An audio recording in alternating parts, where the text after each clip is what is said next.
Welcome to the last day of content, first day of review, a little bit of both tonight.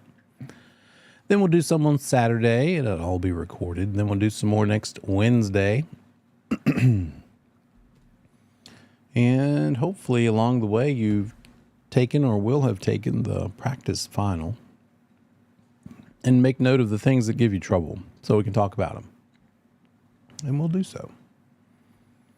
Because we finished fair housing last night, that leaves 3 chapters. Income taxation, construction, and investment. Those will go by pretty quickly. We'll get back into license law, commission rule that we've been working on along the way. And then we'll just start reviewing from the top down, right? Let's review the heavy stuff first and just work our way through. I have a couple of things to kind of keep us on track, things that the Real Estate Commission has told us have been recurring problems in the past for people. And so we'll talk about that too.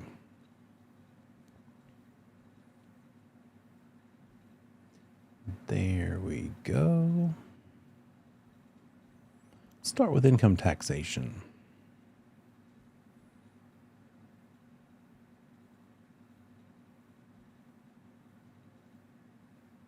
All right. So Unit 18, which is Syllabus 18, their matchup.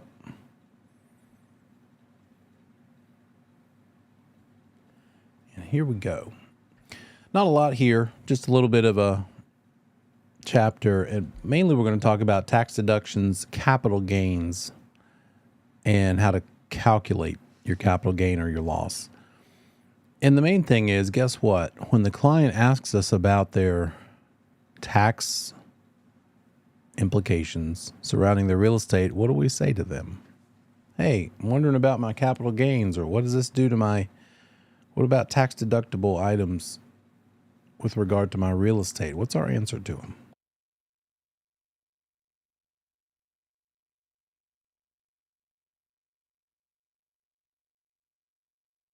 In real life. Who does tax stuff? Yeah. Defer. Tell them to talk to their tax person. But you do need to kind of at least give them some idea of what the basics are. You just don't give them advice on what they should do, right? So therefore, we need to have a basic understanding of tax benefits to real estate. So there are some tax deductible loan expenses. That's one big selling point of why people might want to choose to own instead of rent. That's still an advantage to ownership. Even though renting is all over the place, it's not necessarily any cheaper to rent. So there's also that. If we need to help somebody understand why they should buy instead of rent. Some people are addicted to renting. They just like the idea. It's nothing wrong with it. They like the idea of not having to do the maintenance, and they just call somebody if something goes wrong. But the minute they have something where the landlord is slow to fix a thing, or they just get jerked around and it just gets ugly, then they start thinking about, well, heck, I could just do this myself. And then you can chime in and say, yeah, and you could also be in a better financial position because guess what? You've been paying a mortgage this whole time. It just wasn't yours. And you didn't get any tax benefit from it. So, what is tax deductible? Mortgage interest on both primary and secondary homes. That's a few $1,000s a year, tax deductible. Those discount points that we calculated that client might have paid to get a lower rate, those points are deductible. The prepayment penalty, if applicable. If there's a prepayment penalty, tax deductible possibly. Mortgage insurance premiums, those extra $80 to $120 a month for mortgage insurance, that's a tax deductible item potentially. It's nice to throw that little qualifier word in there just to make sure you cover yourself so you're not giving advice. These things are potentially tax deductible. Talk to your CPA, end quote. And loan origination fees that the lender charges also. Again, just point them toward that tax advisor, CPA. Those loan-related things happen in the first year. It's not something that will be ongoing, but they can potentially deduct those items from their first year. of ownership.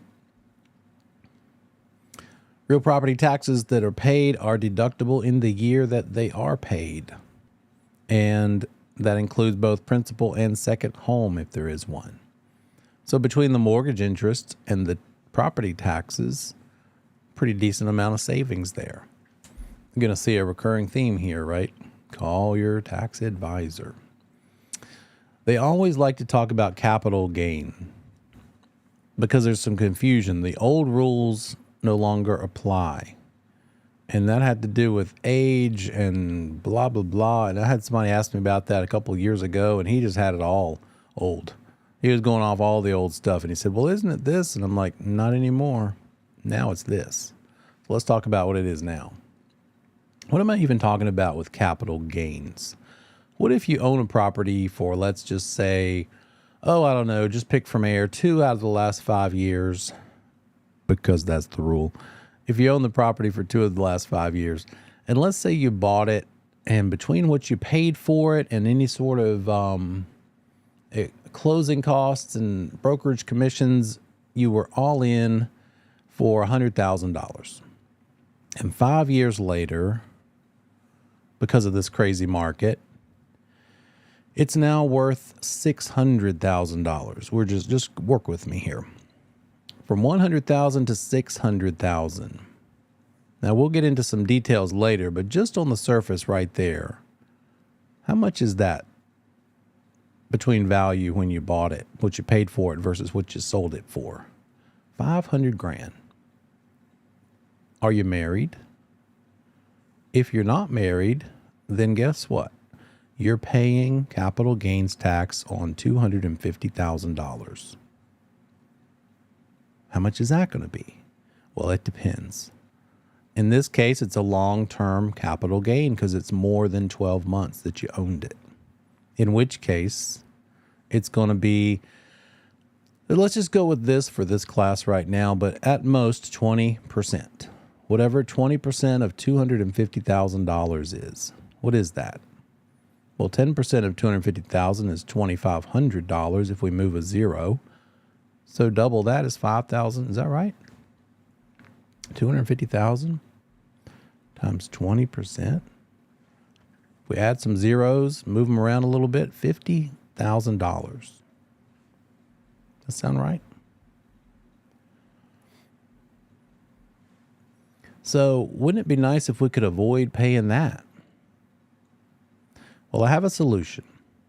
It's called Tinder. Just kidding. Do you have anybody you've been dating that you might want to marry? If you could manage to get married real quick, well, then instead of $250,000 that you get to be exempt from paying taxes on, that bumps up to $500,000. If you've been on the fence, the ring's been in your pocket a couple of months, let's go ahead and get that ring out. Put a ring on it. Get married. I'm kind of kidding, but kind of not. So that's kind of the gist of it. We're going to get into the details, but here it is. If you're a single person and the amount that you gained when you sold the property is $250,000 or less, then you don't have to pay capital gains tax on it. That 20% is irrelevant. If you're married, then that magical number doubles to 500, right? Let's see how that looks. Capital gains. A gain is a profit on the sale of your asset, in this case, real estate. And again, long term, if you owned it for more than 12 months, the rate at which you would be taxed on anything over that exemptable amount for a single person, we just talked about, that's $250,000. So let's say that you sold it, your gain was $260,000 and you're single. How much are you going to have to pay capital gains tax on? If your gain was $260 and you're single and what's exempt is $250, then that's $10,000 more than $250. You're going to be paying capital gains tax on $10,000 of income. And that's the gist of it. If you've owned it for 12 months or less, the IRS says, oh, wait a minute. That's not a long-term capital gain. That is a short-term capital gain, and we're going to charge you a different amount. How much? Depends on you. whatever your tax rate is, your income tax rate. So it's probably in your best interest to hold the real estate longer than 12 months. Now, how likely is it that in less than 12 months it's going to be a gain of more than 250? Depends on the price point, where you are, but probably not all that likely. I mean, the market's been crazy, but that'd be a pretty significant gain in that short of time. But these are the rules. And the same thing for if you're married. So if you're married, then you get to bump that up to $500,000. In other words, if your gain ends up being $520,000 and you've held the property for longer than 12 months, how much of that gain is going to be taxable? Your gain was $520,000, and you're married. How much is going to be taxable?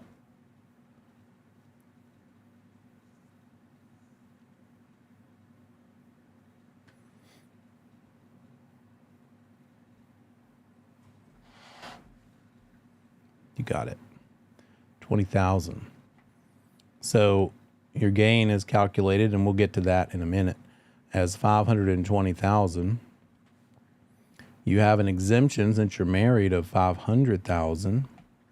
So therefore, the amount that you've gained that is taxable is the $20,000 over the $500,000 since you're married.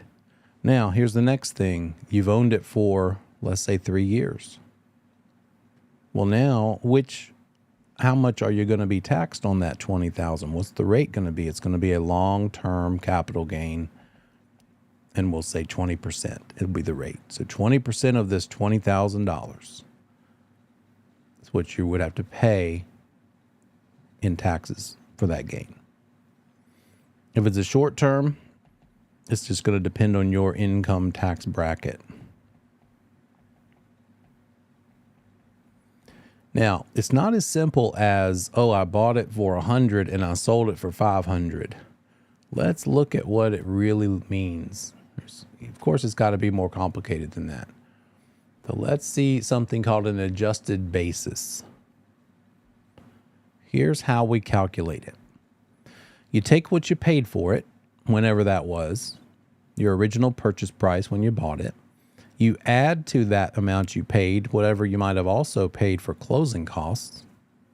Let's say you paid $100,000 for the property 10 years ago, and you also had to pay $6,000 of closing costs. Well, you are at $100,000 for the property. You're at $6,000 for closing costs. I'll share this with you in a minute. And then you also, along the way, paid for some improvements. You made it better. Capital improvements. You put on a porch. Let's say you put on a screen porch on the back. You also upgraded the kitchen and the bathroom. So let's say you did about $15,000 of improvements. When you add all that amount that you spent together, that gives you this thing called an adjusted basis. And in this case, that's $100,000 plus $6,000 plus $15,000. I get $121 as the adjusted basis. I'm keeping track over here. Now, fast forward to whenever you sell it. Let's say, what did I just say? 10, 12 years later, something like that. Now the sales price when you sell it is, let's just have fun with it and say $830,000. You also paid closing costs because you're a seller. Both sides have various closing costs to pay. Let's say that was a couple $1,000s for closing costs. You got to subtract that from what you got. You're not going to pay taxes on that. And then also you paid a brokerage fee. And on $830,000, let's say you paid 7% commission because they were worth it. That's 58 and some change.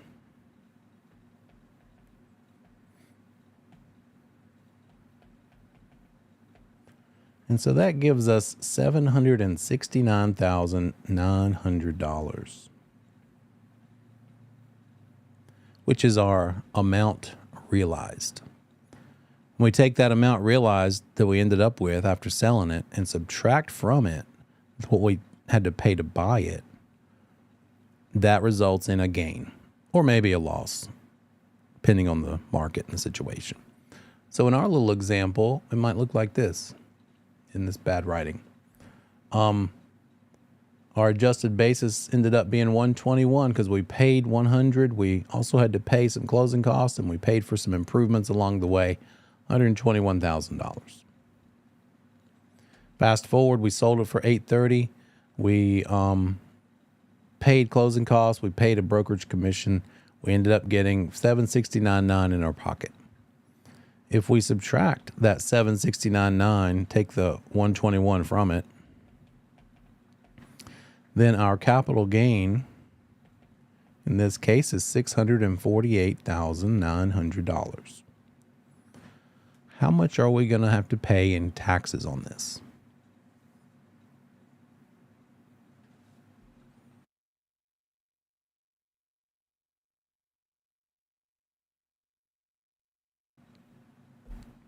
Did I give you enough information? You need to know some more stuff, and the problem will give you more. So let's do this. Let's say that you are married.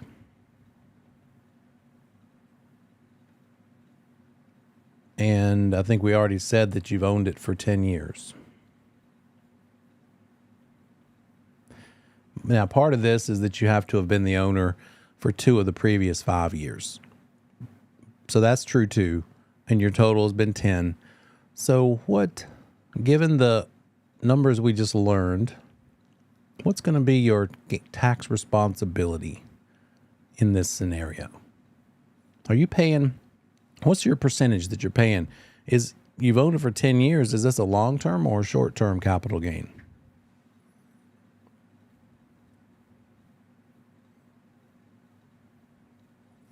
The long-term one, which is a 20% capital gain amount. 20% rate. But 20% of what? Are you paying taxes on 20% of $648.9? I hope not. That'd be terrible. Because if you were, that'd be $129,780. Let's make sure that we do this right. So instead of that, how much are you doing this on? You're married, so we need to find out how much more than $500,000 this is. And so $648.9 is $148,900 more than the exemption amount. Good? Let's take 20% of that. Oh, that sounds better. $29,780, not at $129,780. So not this one. We're not going to do it off of this number. We're going to do it off of this number. It's that much more than what the exemption amount of $500 is. Now, because you were married, you got to exempt $500. What if you didn't get married yet? Now that $648.9 capital gain amount, we're going to see how much more than $250,000 it is. Oh, it's $398,900 more than the $250,000, which is all you'd be able to exempt if you were single. And what is 20% of that? There you go. There's the difference. $50,000 is the difference between how much you got to pay in taxes if you were married versus if you were single in this case. That makes sense? It wouldn't get much more complicated than that.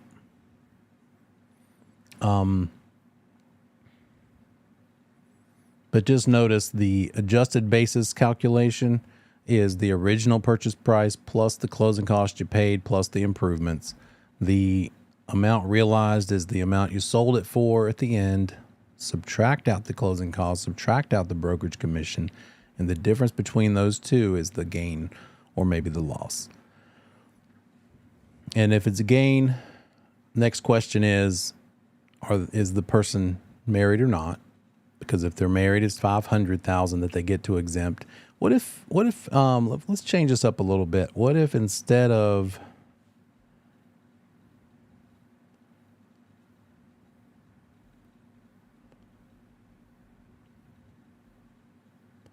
830, it sold for 450?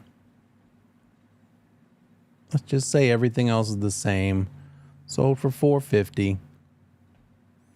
See, I think we said 7% of that, so that's 31. Oops.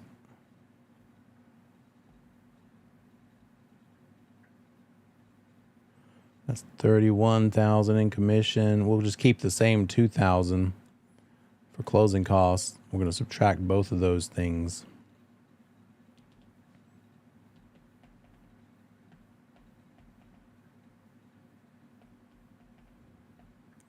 So this, instead of this big 7 number, it became 417,700. Sorry. Gosh. 417,000. Now, we take that 417 and subtract the adjusted basis from it. Our gain is 296. Let's do the difference between being single and being married. Everything else the same. If we're single, then we need to figure out how much more than that 250 we got. Is that 46,000? So we're paying taxes on 46,000. So we're paying $9,200 in taxes. If we're married, then it's still within the 500, and so we don't have to pay taxes on any of it. Got it? Trying to think of all the different iterations of this you might see. So just be comfortable with these various scenarios. So that basis plus the closing costs plus the capital improvements. If it's an investment property, you'd also add in maybe any special assessments, payments of insurance claims, or receipts for selling an easement, for instance. All that sort of thing when you're doing the adjusted basis for an investment property would apply. And again, it only applies if you've lived there 2 or the previous 5 years. And they actually calculate it in terms of months, number of months. So you could add them together, cut and paste. What if you lived there for 6 months, moved away for 4, came back for another 12 months, and finally it all added up to 2. As long as 24 of the previous 60 months you occupied it, then you're good. You know, my brother and I are selling our property. He moved out back in 2018. Guess who gets to enjoy the capital gains deduction? And guess who does not? He's got to pay more in capital gains taxes than I am because I've been living here this whole time. And he hasn't. So it's going to be a little more of a bite. We're both married, so at least we both have the higher amount of exemption amount potential. Other tax issues that come up, installment sales. What's another word for an installment land contract or an installment sale? Yes. Just caught up with the questions. Is it always 250 single, 500 married? Yes. An installment sale. What are we talking about with that? Yeah, there you go. Owner financing. An installment land contract means the owner is the bank. They're financing it. We're going to look at that in a second. Vacation homes. We're going to see what that looks like, as well as tax deferred exchanges. Anybody heard of a 1031 tax deferred exchange? That's a way that you can, exactly what it says in the name, defer your taxes on gain when you're selling investment or business property. Not primary property, but business or investment properties, 1031. That's the IRS code for that technique. And then we'll learn about home office deductions. So for seller financing, you can spread the taxation obligation out. Your payments are in years other than the sale because you're making payments to the seller. And so that seller can spread the taxation out over time. Right? The seller's not making that big chunk all in one year. They're getting it along the way. so they can filter it out. Talk to your CPA. What about you're in this business and you decide to have a big room in your house? Maybe the entire 20 by 30 foot living room is going to be your office. Can you deduct the whole house as office space? Well, guess what? There are rules. And the IRS says it needs to be exclusively used as an office. It needs to be the principal place of business. Clients meet you there, and a separate structure. If people ask you about this, just push it off to the CPA or tax advisor. We are not that. But these are the basic rules for this purpose, this class, this test. It's pretty strict rules before you can just deduct anything for a home office. Vacation homes, there's a certain amount that you're using it that's required. You can't use it too much, or it can't be counted as a vacation home for tax purposes. It needs to be mostly full use by others. If you, as the owner, use the property more than 10% of the rented time or 14 days, then you might not get the deduction if you use it too many days. So again, if you're helping somebody, if you're in a part of the state where there's vacation, maybe the mountains or the beach, need to know a little more about this stuff so that you can at least give them a heads up before they make a purchasing decision with a misunderstanding. Let them talk to the professional who can give them firm answers, but at least give them this gist of it. If they're planning on using it half the time that they own it, that's not going to work. That could come back and bite them. It's got to be at most 14 days or 10% of the rented time. When it's an investment property or a business property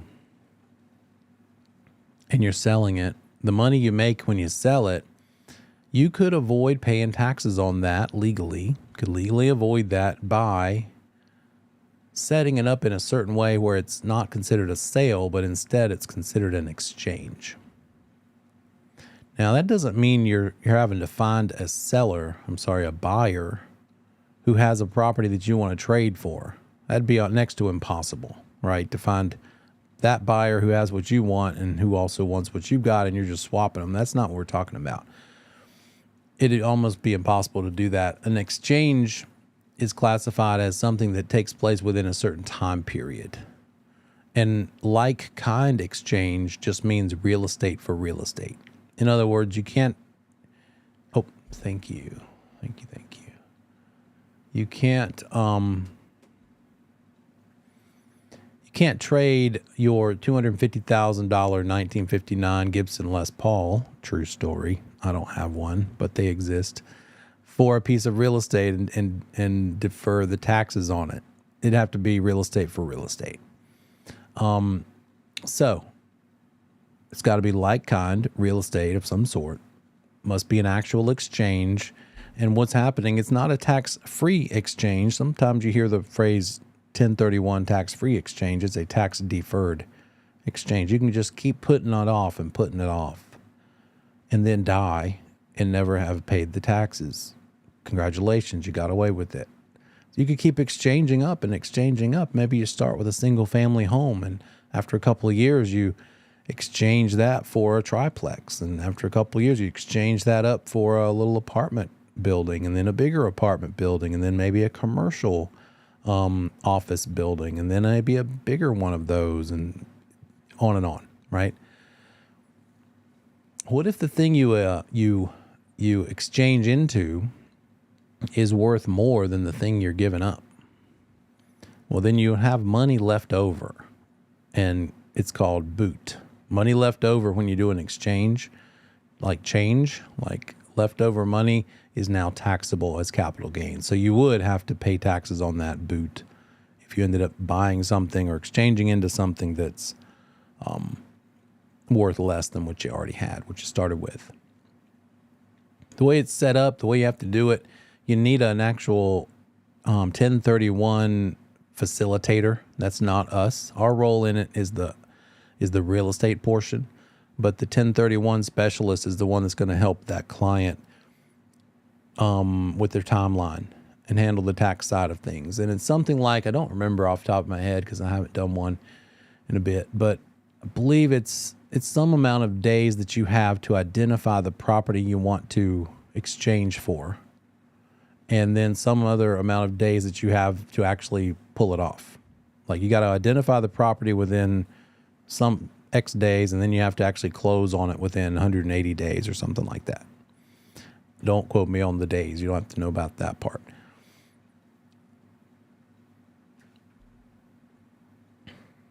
But that's basically the gist of a 1031 exchange.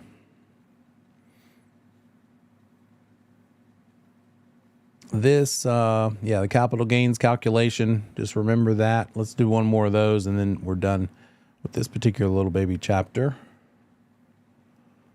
Let's say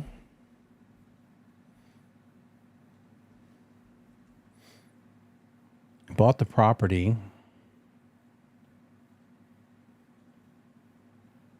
for $200,000.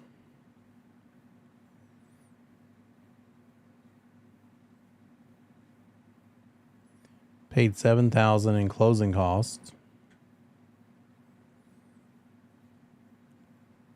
Paid for some improvements like kitchen, bath, maybe turned the carport into a garage.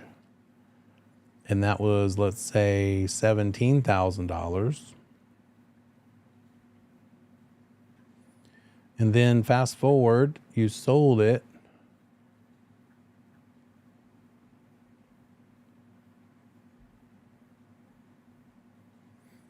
at $730,000.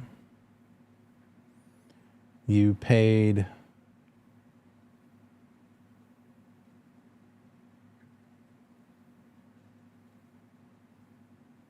$4,000 in closing costs, and let's see, 730. Let's say you paid 6% commission.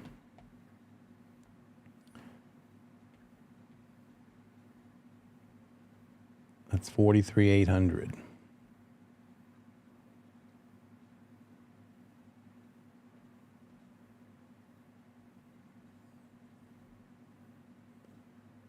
You are single.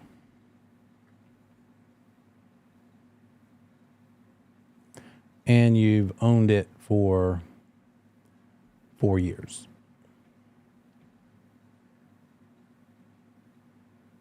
What would be your tax responsibility in this situation? Capital gains.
What's our first step? What are we going to do with this stuff that we paid for it? We're going to add them all together. So that 200 plus the 7 plus the 17, that's what, 234? 224?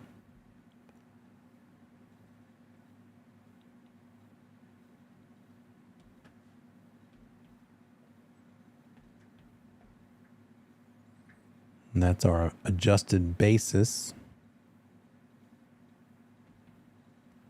And then what are we doing on the time we sell it? Are we adding those things up or are we subtracting them?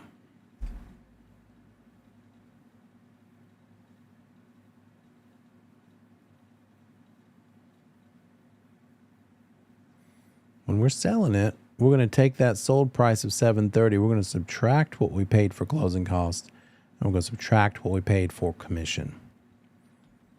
So that's $730 minus the $4,000 minus the $43,800 brings us an amount realized of $682,200.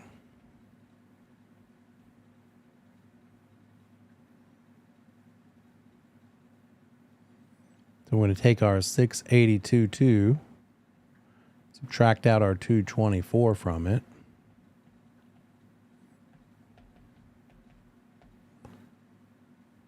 That gives us a capital gains amount of $458,200. Are we happy about that? Well, if we were married, we would be, because we wouldn't have to pay taxes on any of it, because it falls under the $500,000 exemptable amount for married people. But we're single, so we're gonna see how much more than the $250 that is. So we're going to be paying taxes on $208,200. And since we've owned it for 4 years, that's a long-term capital gain. We're going to be as much as 20% of that we're paying. So what's 20% of that? $41,640. Does that make sense about the part where if we were married, this amount would be zero? They like to throw that at you. They just slide that in, and you're like all busy expecting to do a bunch of math, and you do all this math, and you're like, wait a minute. Oh, yeah. $458,200 is less than the $500, so we don't have to pay any if we're married. But since we're single, we got to pay $41,640.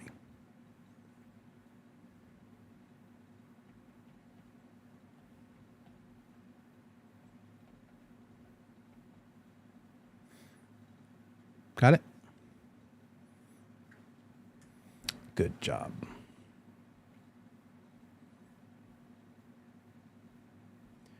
Let's talk about construction before we hit our first break. I could talk about construction for a long time, but we have a little bit of time to talk about it.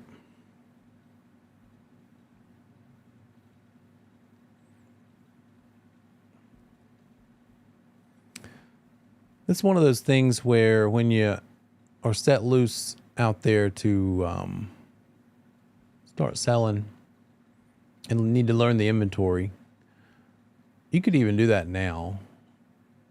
But go visit those new construction model homes.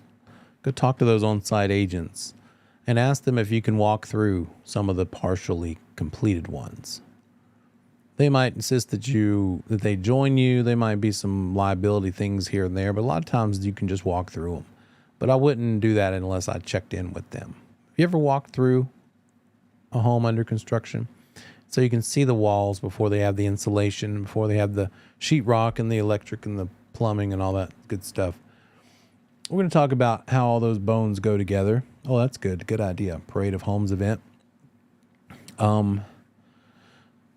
And we're going to talk about different styles of residential construction, what the components are. Remember, it's this plus three other chapters that all combined might have, I think, one or two questions coming from it. But you still need to know about it. I'll hopefully give you what I think are going to be the most likely places they'll test you out of this stuff.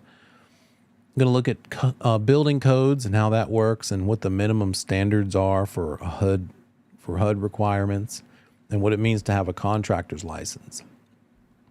In North Carolina, wood framing is by far the most popular. And why? Anybody have any guesses as to why wood framing, why houses are made of wood when it's residential versus commercial?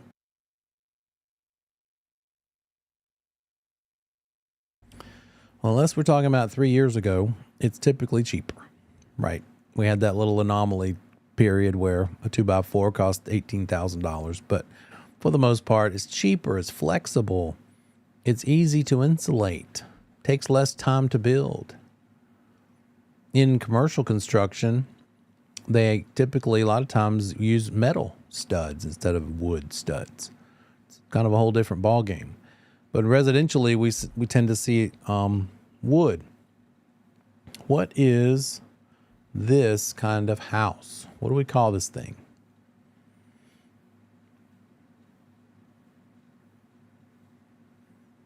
Yeah, that's sort of a log cabin kind of look, doesn't it? It's a single story. You might see it referred to as that. It's right there at the top also.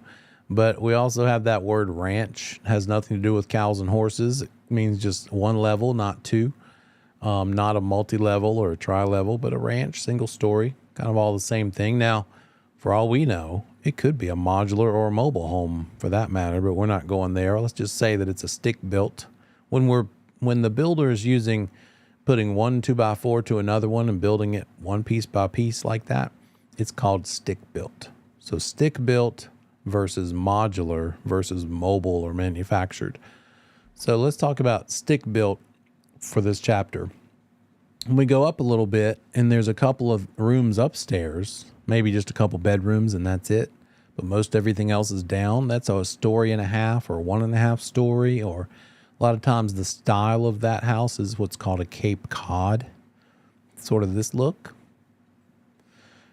And there was an era in the 60s and 70s when this little number was popular, the split level or tri-level. I live in one of these, and when you go in the front door, you're probably going to find a family room and a kitchen. If you want to go to the bedrooms, you're going to have to go up about 5 or 6 stairs to that hallway, and there's 2 or 3 bedrooms up there. And maybe if you go downstairs 5 or 10 steps, there's a bonus room, another bedroom, maybe the laundry room. So you're essentially living on the stairs every day, all over the place. You can't go from one end of the house to the other without being on the stairs. It keeps you in shape, maybe. Depends on what you're eating while you're traveling the stairs, but true story. Sometimes that downstairs area is not finished. And so when you list a house like this, you've got to make some choices, ask some questions. In this case, looks like the garage is on that lower level, but there might also over there in the back be some living area too. So the questions are these. What do you measure as heated living area? Remember the yellow book? Sometimes these tri-levels and split levels are actually undergrade, under the ground in some small amount. Even a foot or two underground. If you were to be able to be a Marvel superhero and walk through the walls, and you walked straight out through the front wall of a house like this, would you end up underground? Would your feet maybe be underground and the grass be around your kneecaps? You're undergrade at that point, and guess what? You can't give the same amount of value to that level because it's partially undergrade. That's just the way it is. You have to report it in a certain way and make sure that you say, well, the lower level is 20 by 30 feet and it's partially undergrade. So you just have to make sure you make a note about that. Now we're in the 2-story type, and this is your classic traditional 2-story. It's cheaper to build than a 1-story because the roof can be smaller and it's covering twice the amount of square footage. It could also be a 3-story, same size roof. And then something we don't see a whole lot of in our market here in the Southeast, as you would maybe in Florida or California, but a contemporary style 2-story. You don't see a lot of shutters, very sleek, streamlined. And on the inside, you see a very similar kind of, sometimes in this market though, they chose to let it be this look on the outside, but they went back to traditional on the inside. So you don't have a contemporary interior, but they do have one on the outside. All those words will come to you as you're kind of looking around at various neighborhoods. Here's a 1-story contemporary style. It looks like it could be tall enough for a 2-story, but they just want the big soaring ceilings, right? 10 or 12 foot ceilings inside. And speaking of contemporary on the inside, it tends to look like this. Not a lot of frills, not a lot of extra wood trim.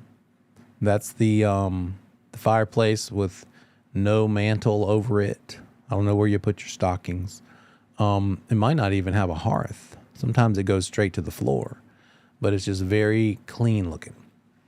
And those kitchen cabinets are different than what your grandma has, right? So out of all of these types of property, which one would be the most expensive to build from the ones we just looked at? The very first one, right? Because it's going to be a bigger roof, because everything's sprawled out. It's going to be a bigger lot required because you've got to build it within certain setback lines. So it's going to be a larger footprint. It's all spread out. It's not stacked. So that might very well be something you could see on the test. The most expensive type of house to build is a single level or a ranch or a one story. Let's talk about the components. When you're building a house, it starts with the footings. You dig down, builder digs down into the ground. First, they have to dig down to get to some soil that's a little more compacted, not just topsoil, because there's different kinds of dirt, right? As you dig down further, it gets to be more packed together. So they got to get to a certain point, and then once they get to that point, they dig down a little deeper, maybe 12 inches, maybe 18 or 16 inches in, and they dig a trench in the footprint of the house for the most part. And what they're going to do is pour concrete in it. They're going to set up wood forms to pour in concrete so that that is the very lowest point of the house, the footings, and they are in the ground once they're done. Then they build up from there. How deep do they pour the footings? Do they dig to pour the footings? It depends on what part of the country you're in, because there's such a thing as something called a frost line. The moisture in the ground could freeze in the coldest of the months, and it's going to freeze at a lower point. It's going to freeze further into the ground up north than where we are. And so up north, they have to pour their footings deeper to get below that frost line. If they don't, then the frost could actually push the concrete footings upward and heave them out of the ground, which would be terrible for the foundation, right? So you don't need to know the amounts. I was just giving you sort of an insight as to the why. But there are different requirements in the building code for North Carolina compared to other states. So we're going to start with footings, and then on top of those footings, I'll show you pictures in a second, we build the foundation walls, and then as a part of the support that the foundation walls are providing, there are these columns called piers. So footings are the lowest part of construction, because they're literally in the ground. It's where everything starts and gets built up from. Foundation walls rest on the footings, and then the wood framing for the floor system is going to be rest around the edges of those foundation walls. Now, those wood pieces, those floor joists, span from one end of the house to the other. And so what if that's like 50-foot span? A lot of times wood joists can't span that far without just naturally bowing under the weight. And so you need some support in the middle. And that support comes from these columns called piers. These piers, you might find them in the crawl space if it's that kind of foundation or basement. And they're just giving extra support to that flooring system. I'm going to flip around a little bit. This is our sort of the outline of what the footings might look like. And they've dug out the trench in the shape of the house footprint. They've put together these wood forms so that the concrete will hold its shape while it's drying. And then when it dries, they'll pull this wood back out. And now it's just going to be that concrete all the way around. They've got some bars poking up out of the concrete, and that's called rebar. Because what every inspector will tell you is what's guaranteed is that concrete will crack. And so to have some control over that concrete cracking, give it extra support, they line it, they sink it while the concrete's still wet. They put this grid of steel rebar in there. And they're going to build up from there. That's why the rebar is poking up.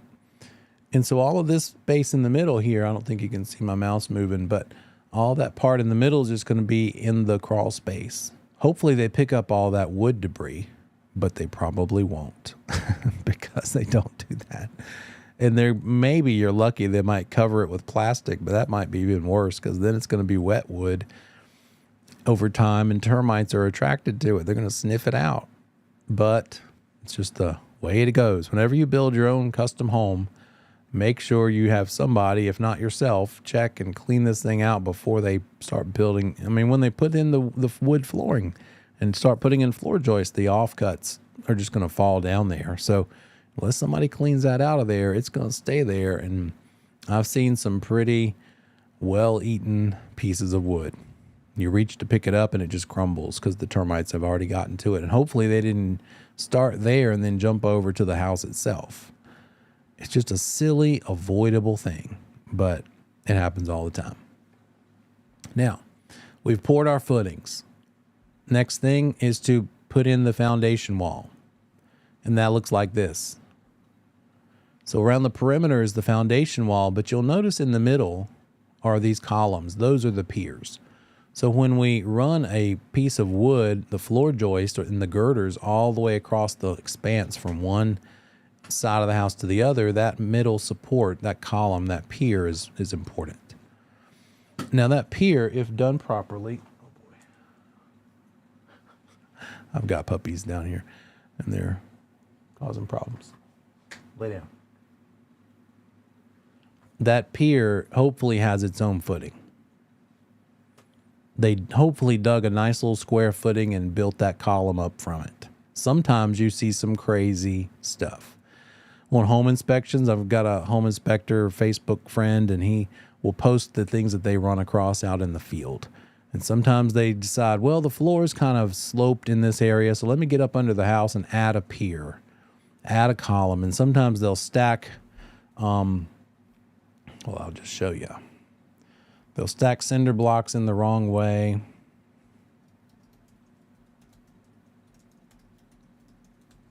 They might, I've seen them do floor jacks from cars. I've seen them do weird wood shims like this. And things are like this thing over here to the side of it. Looks like a very temporary jack between that concrete block and the top. At the very least, sometimes you'll see how they've marked the old pier on the right and the new pier on the left. The new one doesn't have any mortar. It's called dry stacking. They just stacked the blocks up and didn't glue them together with mortar. That's the wrong way to do it. They should have mortared it all together and then adjusted it at the top. What are some, here's a different kind of support.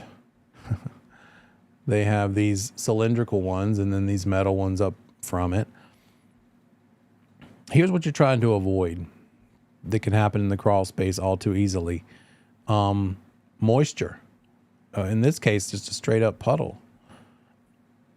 In the crawl space over time, that's going to lead to termites, going to lead to rot, going to lead to mold forming because all that water is evaporating over time. So the humidity level in the room, in the air down there is extra high. And at a certain point, that moisture level in the air leads to mold. That one's pretty.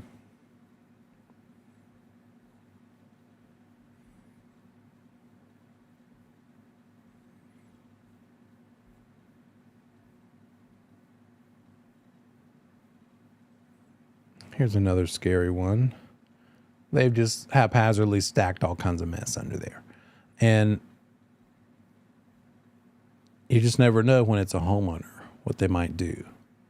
So we don't have to go in there as brokers. We don't have to get up in there, but it might not be a bad idea to at least open the door and bend over and take a look and shine your phone light in there and see what you can see from the door.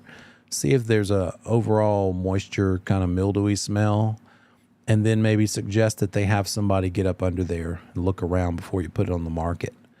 Because if it's something significantly rough under there and a buyer comes along, the cost to fix it that the buyer thinks is going to be more than what it might actually be in real life. But if the buyer's not looking over your shoulder while you fix it, you're still fixing it correctly. But you're doing, I think we've talked about it before, you're doing like the the Kia fix instead of the Lexus fix. Still valid, still right, still according to code, just not the luxury version. Hey, sure.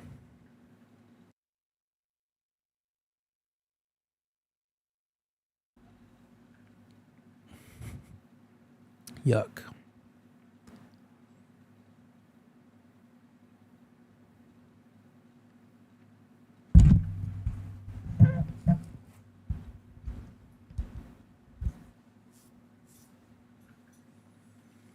Yikes.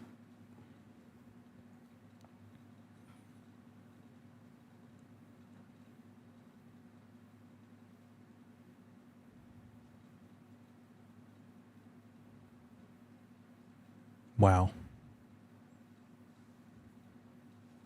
That's terrifying.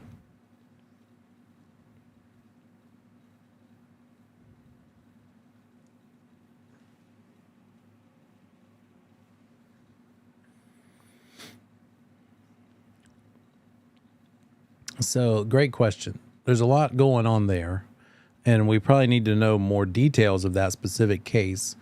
But for the most part, it is what kind of state in North Carolina with regard to the buyer and their inspections? Caveat emptor. Let the buyer beware. We can't try to hide those things from the buyer, or the seller can't either, but the seller doesn't have to point them out either.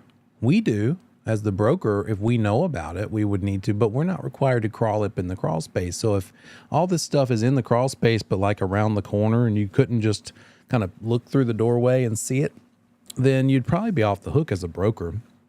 You disclosed what you knew. And what was your duty to discover and disclose? Not put on the hazmat suit and go on your hands and knees and get up there. You're not required to do that. But if there was an inspection done and they took pictures, and in the course of events, that broker sent you, you're the listing broker, they sent you the inspection report to pass on to your seller. Now you know. And obviously they know too. So I don't know that applies to your exact scenario there either, because it wasn't a mystery to them or to you. So point is, what's the level of that you have to discover and disclose? You don't have to go in the crawl space, but if you do somehow find out about something, either because the seller tells you or an inspector tells you, you have to share that. That sounds like more than what happened with them. What happened with them sounds like more than that example. That's what I meant to say. Right. Right. The other thing there is, did the seller go to great lengths to hide and keep any reasonable inspector from finding out any of these moisture problems?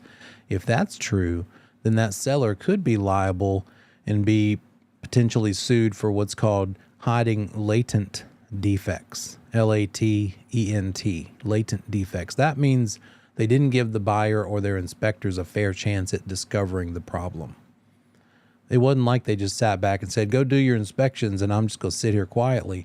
They went to great lengths to hide it, to keep it from being discovered. That's a difference. And they could be liable in that regard.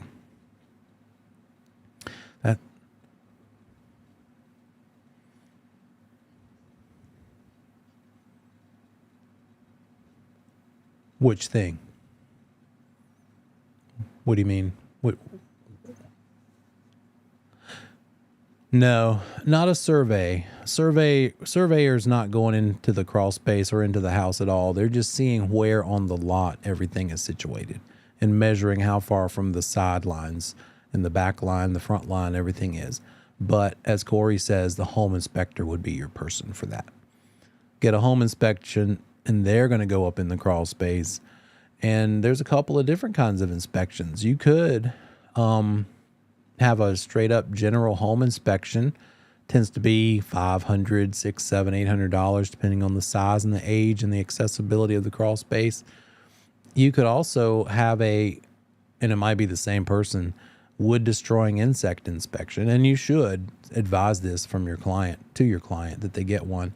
that might be a separate person, and that tends to be $70 or $100 just looking for termites and wood destroying insects. That also requires them to go in the crawl space. So sometimes when my buyer was trying to save some money and they didn't want to have a full inspection against my advice, I would talk them into at least having a termite inspection, because I knew that person for like $100 would get under there and at least give us some insight of what they ran into. Dead bodies, just kidding. Big puddles of water, like excessive moisture, things like that. You should always suggest all inspections and get it in writing that they turned you down if they refuse. If they ever ask you, should I get this kind of inspection? Your answer is yes, you should.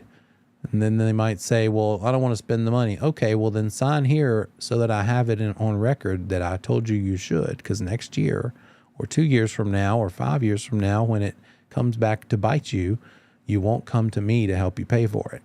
That's kind of the part of the process here too, to shed yourself of liability while still disclosing whatever it is you know, right? Does that help? Now, the appraiser looks a little more at the house, right? They're actually going to walk around the inside of the house, but unless it's, and we're getting in the weeds a bit, but if it's a modular home, that appraiser wants to know something.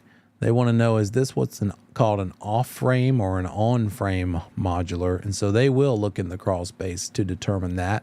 But for the most part, the appraiser's not really going to go in the crawl space either. They're just going to look around inside, outside, measure the house. If it's a FHA or VA loan, they might show that the water sinks run properly.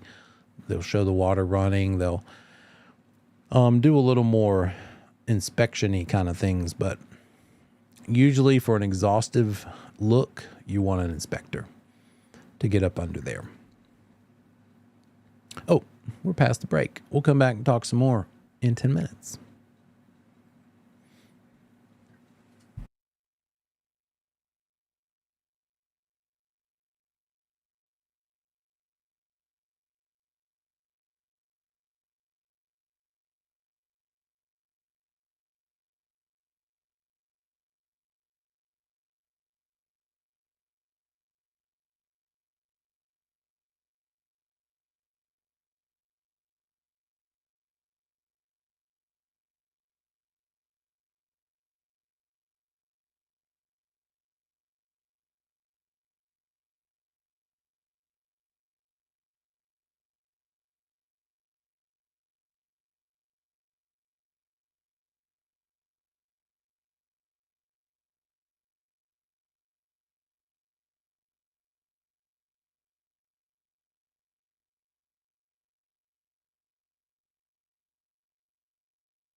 speed without piling on more busyness to get it done.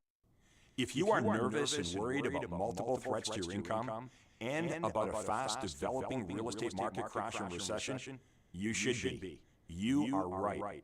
And you need real information, not motivation or positive thinking. We are about to live through a distorted, difficult real estate market unlike anything I've ever seen in my 30 years in the business, yet with enough similarities to several times of massive agent income destruction that I've successfully navigated.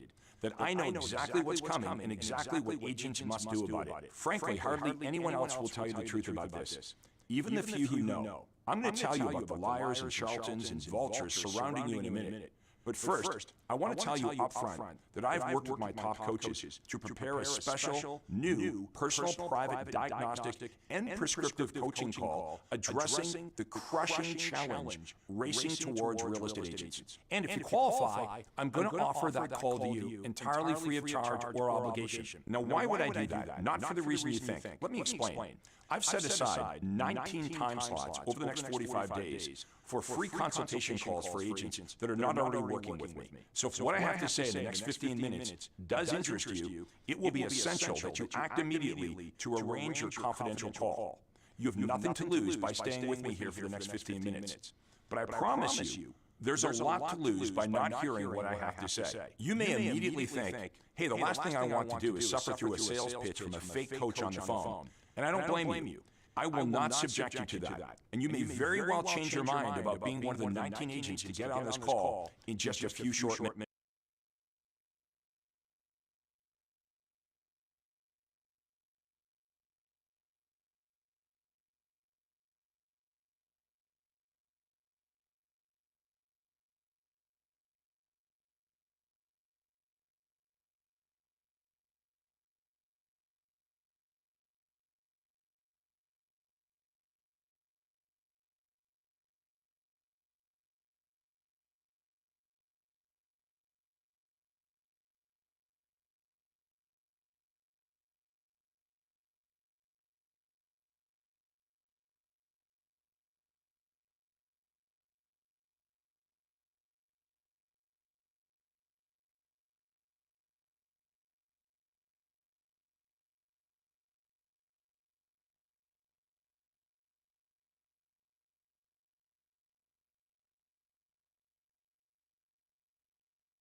And we're back. Okay. All right. We left off talking about this. Yeah, there we go. With the footings, the bottom of that footing must be below the frost line so that when it freezes in the coldest of the year, it won't push that footing up out of the ground and the house with it. So now that we've seen those things in action, again, footings are the lowest part of construction. I could see that being a testable question. What's the lowest part of construction? Not the foundation walls, not the piers. They'll throw a bunch of words that you recognize from the chapter at you. But you're going to need to know, oh, it's the footings. Footings are the lowest. Yeah, there it is. Sheena says it's your foot. That's the lowest part of you, so that's the lowest part of the house.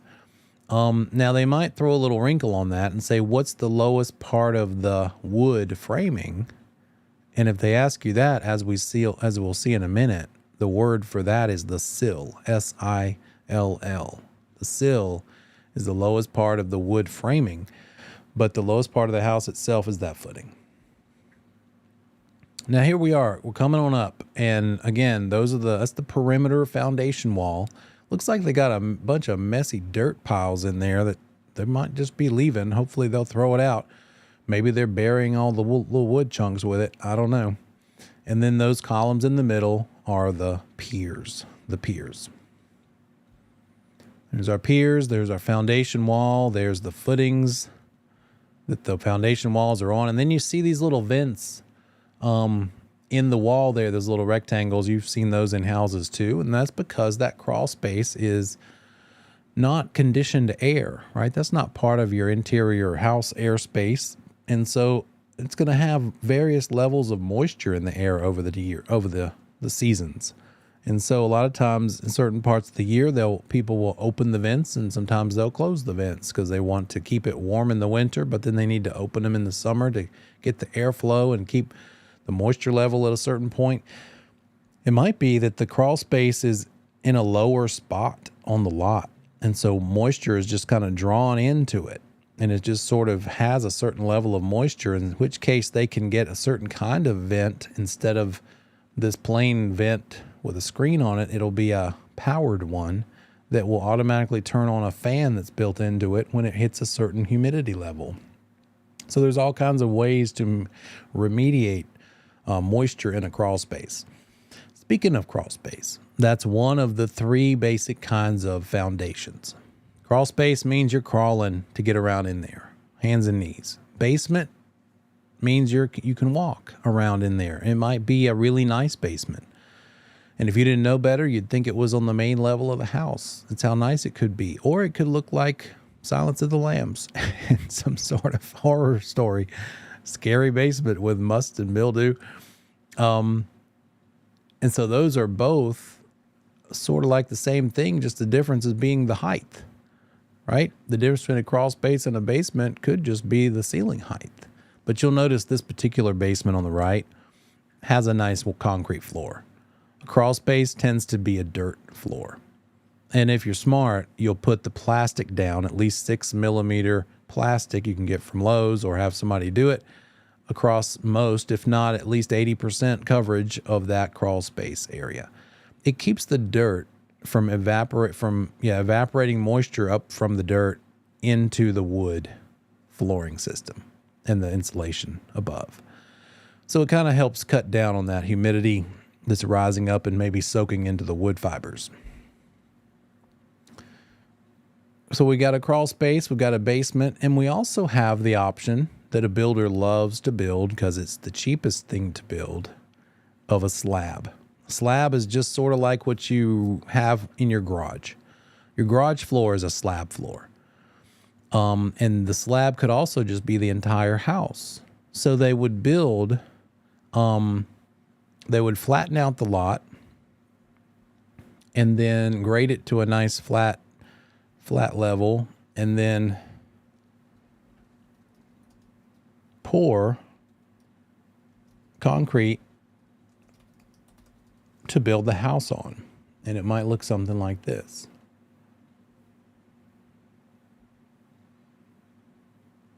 So here's a typical slab foundation. Could be that. It could be that in this case it's what's called a monolithic slab. They have dug deeper for the footings, and then they've poured the concrete in both the footing forms, but then also the slab itself across the top. And that's one piece, mono meaning one, monolithic slab. But sometimes the slab is not that. Here's another example of monolithic slab. It might look like this. And that's what you're walking on. You'll put maybe the luxury vinyl plank or the carpet padding and the carpet on top of it when you're all done with the rest of the house, but that's pretty much your floor. Have you ever walked through Lowe's or Home Depot for like 2 hours? And did your feet and knees and ankles feel a certain way? Or anytime you walk through a hospital or anything with just a bunch of hard floors, concrete, it hurts. And some people with joint issues might not want to have a slab foundation. That might be one of their criteria. I want something with more give to it, like a crawl space. It's made of wood, and it has a little more give, a little more less impact on the joints. So that might be something your client talks to you about. With this slab foundation, you see these little bolts poking up around the perimeter. Those are actually going to hold the wood framed walls down. They're going to anchor those walls to the slab foundation. And when they build them, like you can see the one off in the distance, those walls aren't just sitting on top of that concrete, they're bolted in. And there's multiple ways to do that. This is pretty cool. This is them actually pouring the slab, and they it's not just concrete in there, it's this grid of rebar, so that slab floor, you don't want it to crack. You've all seen driveways that have cracked, and they have those seams in them to help. Those are control joints, so that if it's going to crack, it hopefully would crack in those joints. Well, you don't want that in your house. You don't have to have a control joint in your house. So they fortify it with rebar so that it's less likely to crack. But if it does, that's a mess. And sometimes on home inspections, you realize that the reason that floor or that carpet or that vinyl planking got wrinkled is because a crack developed in the slab. And that's not an easy fix. A downside of the slab is this. Guess what? You got to bury your plumbing lines in concrete. So what if something goes wrong? Not that it really would, but sometimes it could. You're going to have to jackhammer it up and dig out, chip up that concrete. So it's not as easy as a crawl space would be to run a new water line if something were to go wrong. Here's a slab with lines running through it. They've got the red and blue plumbing lines. They've got some waste lines running down through there. And so, again, builders like it because it's cheaper to build than a crawl space. Some people prefer it because they don't want the crawl space issues that might involve moisture. And maybe if they had a house that had a crawl space with issues, the next house they want to buy is a slab. We tend to try to learn from our experiences. Here's an example of one with the walls going up, those studded walls. We're looking at the garage in the foreground here. Okay.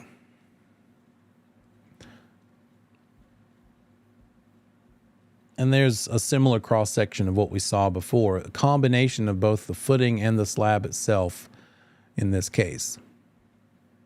Oops. So this might be what the house part looks like, but when it's the garage, that's not going to be a monolithic slab. That needs to have its own floating slab. And let me share what that looks like.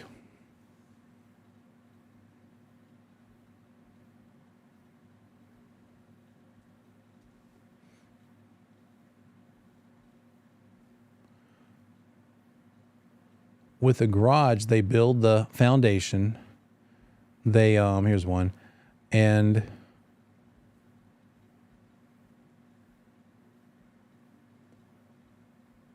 then within that foundation wall, they pour the slab later. So it's really a slab that's not really attached to the walls at all. So what's between that slab floor that they're eventually going to build and the wall itself? Just a very thin, maybe a 1/2 to 1 inch thick gap that's going to have some non-concrete, non-wood type of material. And over time, that might fade away, crumble away, and eventually termites could come up between that gap between the floor and the wall. And that's when they make those little disgusting termite tunnels that's just a common way that they can come up from the ground.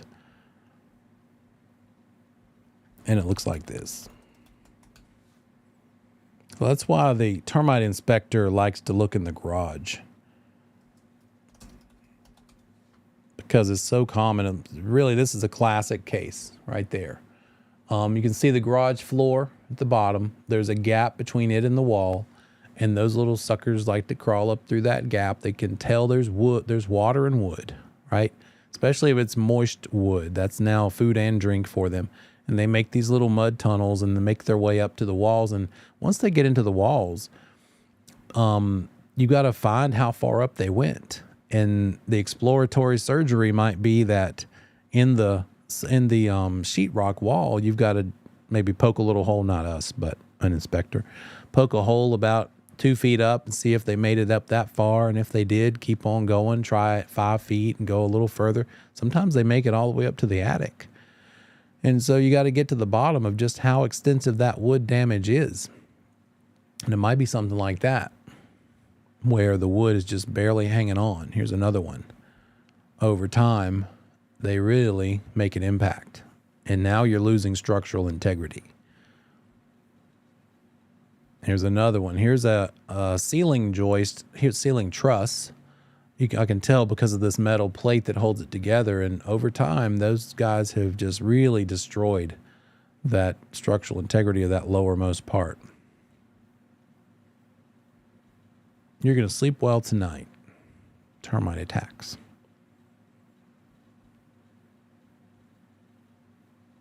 And we have a lot of termite issues, but we know what to do with it. We know how to treat them. So it's really not that big a deal. I mean, it's certainly fixable and treatable, but part of it might be like this. You've got to figure in the structural repair of the wood, as well as getting rid of the termites and stopping them. And that's going to be require a termite treatment, which usually involves drilling holes maybe 18 inches every couple of feet apart all the way around the foundation and injecting a termicide, basically a bug killer specifically for termites.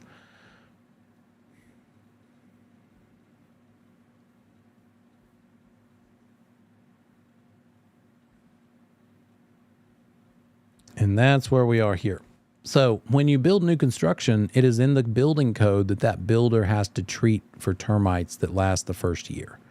The treatment for termites, at least for the first year. After that, if the owner wants to maintain treatment, they can buy what's called a bond, get a termite bond. And that just means they're going to pay a termite company to check in every year, maybe even a couple times a year, and see if there's been any termite activity. And if there has, they'll treat it. If there has not, they'll just keep on checking along the way. It's not required, but it's just a nice little peace of mind thing. So the wood has to be treated to comply with building code. There's an option for a termite bond. Continuing up, now we've got the wood framing that's going to start. So we're going to start with the floor framing and turn that starts with girders and joists, as we'll see in a minute. Right here, see right now. The girders are the big ones in the middle. The joists rest on the girders along the way in an opposite grid pattern. You can see all of them are resting on that pier right there and spanning from one side of the foundation to the other. So there we go. The floor joist rests on the bigger wood pieces that are called girders, and all of it rests on the piers. And then once that entire system is built, the flat pieces will be put on the subfloor. That subfloor could be like a plywood product, which is just thin layers of wood glued together. It could be wood chips glued together, something called OSB or oriented strand board, that's highly compressed and glued, and it's really heavy, but it's really durable. And so now that subfloor is put down, you'll put the finished flooring, whatever that might be. Hardwood floors like 3/4 inch oak, or luxury vinyl plank is really popular, or tile and the backer board and then the tile on top of it. So in this case, we've got a little different looking floor joist. It's kind of a constructed, manufactured version that's less prone to warping and squeaking. That one looks a little different from the ones we saw over here. These are just straight up boards cut out of logs, right? This is coming out of the tree. This kind is manufactured out of that OSB oriented strand and then capped with some other kinds of wood. And there's all kinds of different things. As long as they support or meet certain load requirements by building code, they can be used. So that floor framing involves joists, girders, and subfloor. Then the walls will go up on top of the floor. And then once the walls are up, the roof framing will go up. And we'll see some things in common. They build the skeleton. When it's a floor, the skeleton's made of the girders and the joists. They put the skin on it, and that's the subfloor. When we're building the walls, they put the studs together. That's the skeleton. And then the skin is going to be what you're putting over that skeleton, or the sheetrock is a very common wall board. It could be paneling. Maybe your grandma has a paneled walls in the old house that you remember growing up. Here's a wall framing section. And we've got a couple things listed here. The window is a bigger opening. The building code requires that these wood studs run from floor to ceiling and be spaced at a certain width apart. Typically 16 inches on center. But it might be that certain walls can be 22 inches on center. That's just going to depend on the building code. We don't have to know that much. But if you'll notice, when you need to put in a window, that's a wider space than the typical stud spacing allows. So it needs to be supported extra. And that's why this header, this piece up above it, is put in. A bigger piece of wood to support that extra weight of those two studs that aren't able to run all the way down to the floor. So you've got over the doors and windows, if you want to have a bigger opening for those things, you have to put in a header. And then you have a sill, in this case a window sill. If it's below a door, it'd be a door sill. And so the lowest point in framing is the sill.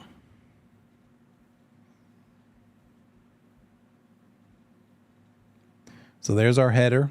There's the studs, the basic bones. I'm thinking of like a rib cage. And then the sill at the very bottom. And up at the top, it's a double layer of maybe 2x4 or 2x6. 2x4 means not official, not really, but back in the day, that meant two inches thick by 4 inches wide. But now it's really 1.5 by 3.5. That's just kind of the way it works. But they're still called that. So depending on the interior wall versus an exterior wall, they might require a 2x6 instead of a 2x4. Either way, whichever one they use, they have to put a double one at the top of the wall. And that's called a double top plate. That might be a building code thing. On top of this wall and all of the walls will be the ceiling framing that we'll get to in a minute. You might see this kind of framing. This looks like a barn, but post and beam framing allows for this kind of look on the inside. You don't have any columns. You don't have to have your view obstructed because of some ugly column right in the middle of the floor. And the way it's built allows for that larger span across the whole room.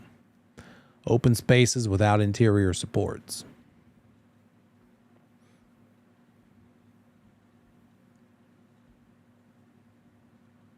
Now that we've built the walls, we can put the ceiling framing or the roof framing in place.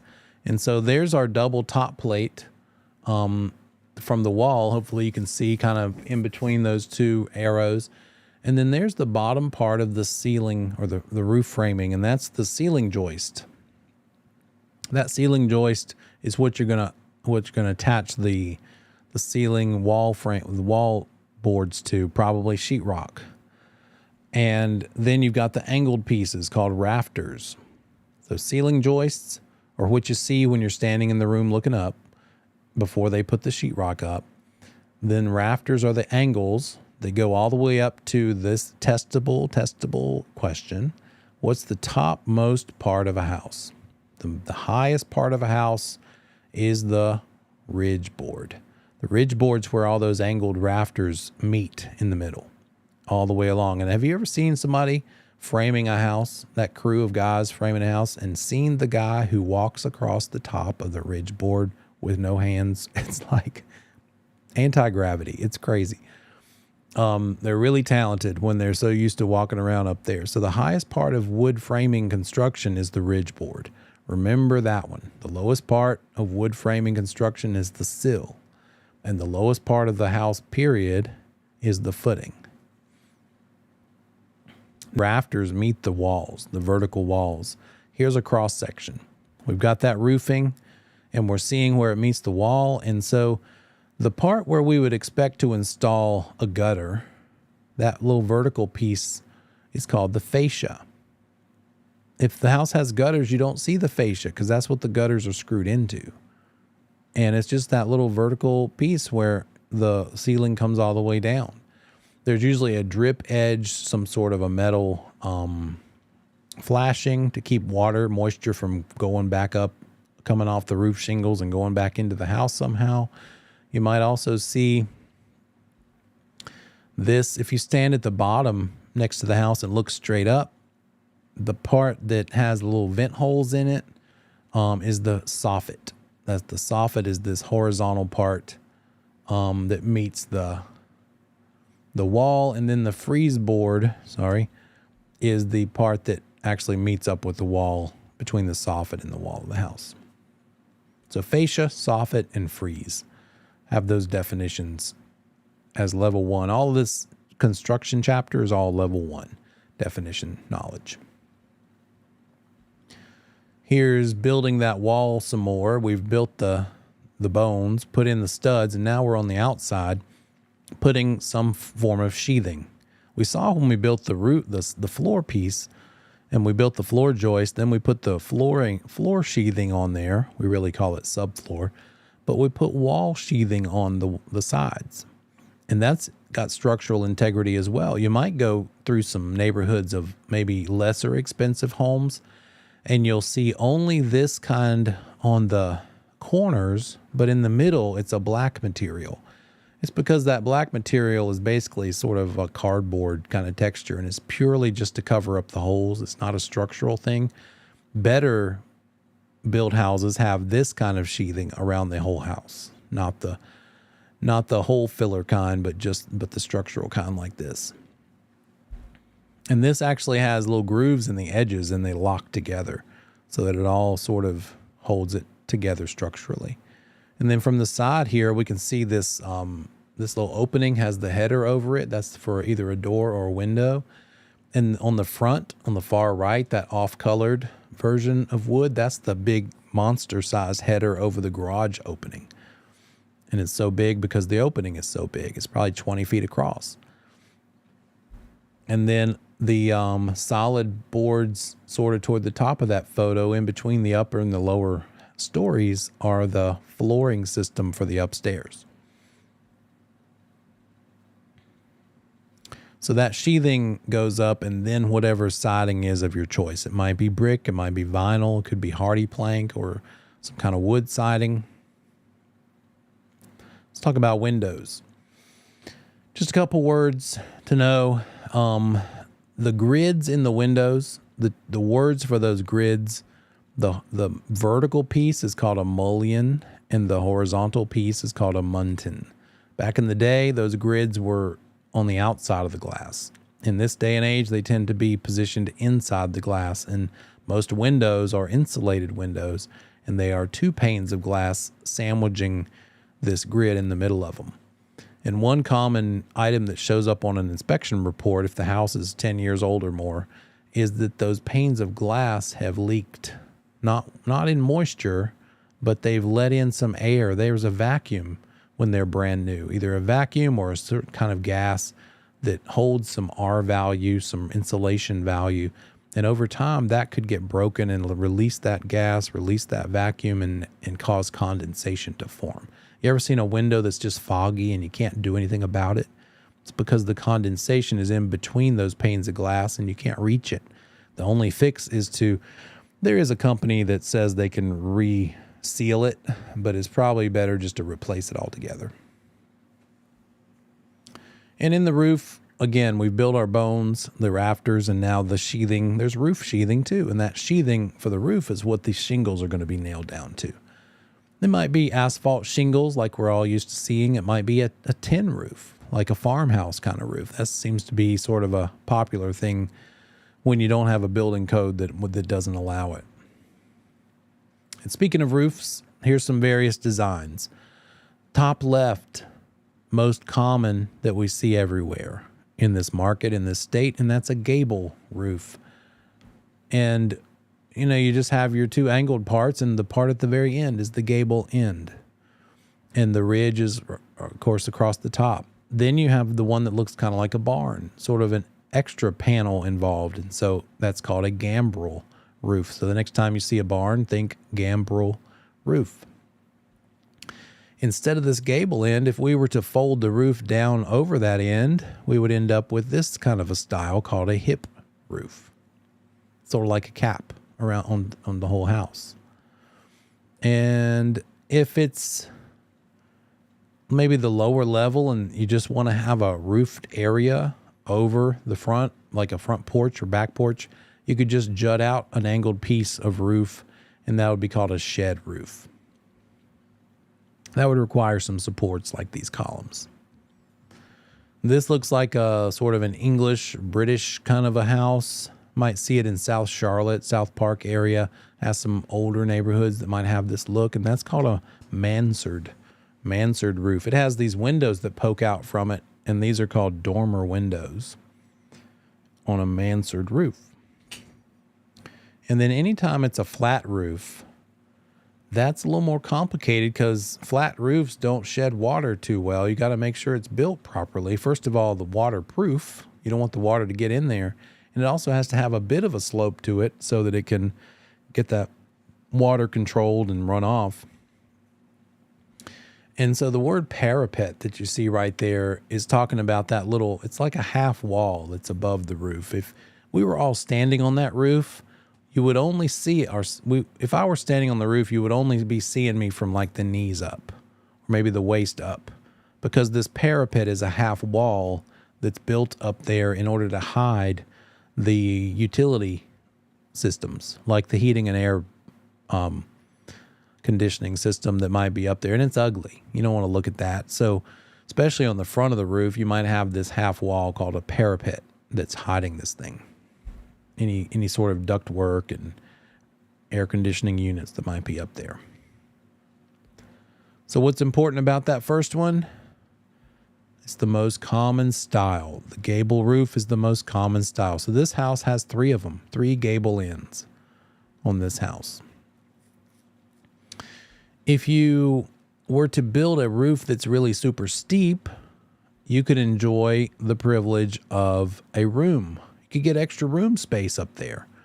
But if you'll notice, the trade-off of having a room on that 3rd level is that the roof is extra steep. I don't want to be putting up Christmas decorations on this roof. I might be willing to do it on this roof because I think I might not fall off of that one. That's more like the roof on my house. But in my house, the attic space is terrible.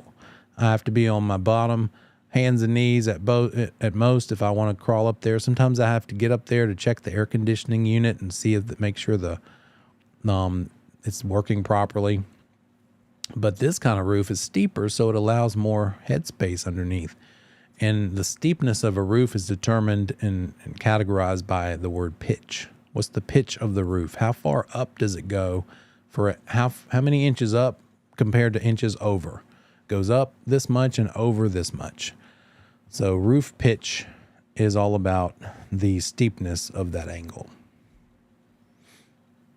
When you have things that jut out from the top of the roof, those just give you points where water could get in.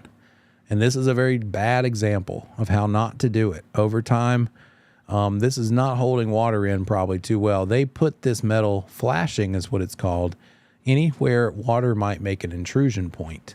And so the brick chimney's popping up through the roof, and they need to have a a seamless area so the water can't get through there. And it's this combination, in this case, of the metal poorly installed and then whatever cracks they needed to fill, they just jammed in some silicone caulk or something. I have a feeling this might leak. It doesn't seem to be a good job.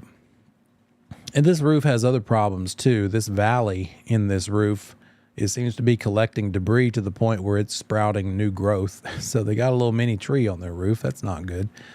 So that flashing is important, and maintaining it is important to do as well. Once we've got the whole thing up and under roof, now the workers are less impacted by the seasons of the year. When we have a rainy day, it doesn't matter so much because the roof is on. And so now they can do the stuff on the inside. And if you'll notice, they've already put in the insulation. And they've got wires and pipes poking out because they did that first. Before the insulation goes in, they have to plumb the plumbing pipes, put in the plumbing pipes, put in the electrical lines, put in the little outlet boxes and the breaker boxes. And once they do that, they get inspections along the way, by the way. Every stage of construction, when that footing goes in, a city inspector comes out, or maybe a county one, wherever the house is built. They check it and make sure it was done right to city code, to the building code. Then they give it the okay. Now you can start your foundation wall. Okay, let's now come back and take a look, make sure that's done right. Okay, now you can start your flooring, your floor framing. Once the framing's done, they'll come check that out. And then you can do your electrical and your plumbing. Then you'll have them come out and make sure the plumbing and electrical lines are run properly, spaced in the proper amount. You put outlets every such and such feet apart, and what kind of gauge wire was used for the electrical wires throughout. So all that stuff has certain minimum requirements. Once we get to the insulation, that has to be built to code too. There's lots of kinds of insulation. It's just not all pink and yellow. It depends on how dense and how resistant to heat transfer it is. That resistance to heat transfer is called R value. So next time you're in Lowe's or Home Depot and you see the insulation section, don't touch it and rub your eyes. Just look at the packaging and look for the R value. It might say R19 or R20 something. And different R values, the higher R value, the more heat resistant it is. So if you want it to be maximum insulation value, go for the highest possible number. And the ceiling has to have a certain R value in certain places. The walls have to have a certain minimum R value. And you should have insulation in your flooring too, up in that crawl space. Sometimes you go in the crawl space or look in there and they'd never put any insulation under there. Or they took out some because it got moist water damage and they never put any back. And that's going to add to your power bill over time. You're going to be paying more on your heating and cooling bills because your house is not as well insulated. Once the inspector checks all this insulation and they're happy with that, then we can put the interior wall sheathing, probably sheetrock or drywall. Those are the same things. They're super easy. Well, I'm not going to say easy. For an expert, they're easy. If you've ever tried to mud and tape and fill in holes and do it smoothly so that it looks pretty once it's painted, it's not easy. It takes a certain art form and a lot of tries and repetitions. But for someone who knows what they're doing, it's very easy to hide a lot of damage on a sheetrock panel with the right kind of skilled person knowing what they need to do with tape and what's called mud or drywall joint compound. And this stuff is all over the interior of the house, the walls and the ceilings. And it's easy to paint and it looks nice and smooth with no grooves, hopefully. Once we are putting in the heating and air system, that is heating, ventilation, and air conditioning that's what HVAC stands for. And then the unit that we're putting in is going to be rated in terms of BTUs, British Thermal Units. It measures how much heat is being put out by that unit. And your typical heat pump system might look like this. We've got that unit outside, and that's the condenser, and that's attached to the unit on the inside, which is pushing the air, pulling it from the registers, and pulling it from the air return, the thing that you put your filter in. Anybody need to change their filter? I probably do. Always change your filter once a month. It will add life to your air conditioning system, your HVAC system. Pulling the air from a certain part of the floor or the room of the house, and then pushing it out through the ducts in all the various rooms. And an air conditioning specialist will take a look at the size of the house and the way it's laid out and determine what size unit, 1-ton unit, 3-ton unit, is going to be needed to best serve this house to make it the most efficient for heat and air, for cooling and warming. And then you can set it to whatever temperature you want using that thermostat that's on the wall. Does your family fight over the thermostat? Where do you like it set? What's your preference for air conditioning? Wow, that's pretty chilly. I keep mine probably around that 69, 70 range too. Yeah. They say you sleep better, more deeply if you sleep in a cool room. Like cooler room, but with blankets is better for your sleep. Interesting. 75. There you go. That's coming from the guy who pays the bill. Just put a jacket on.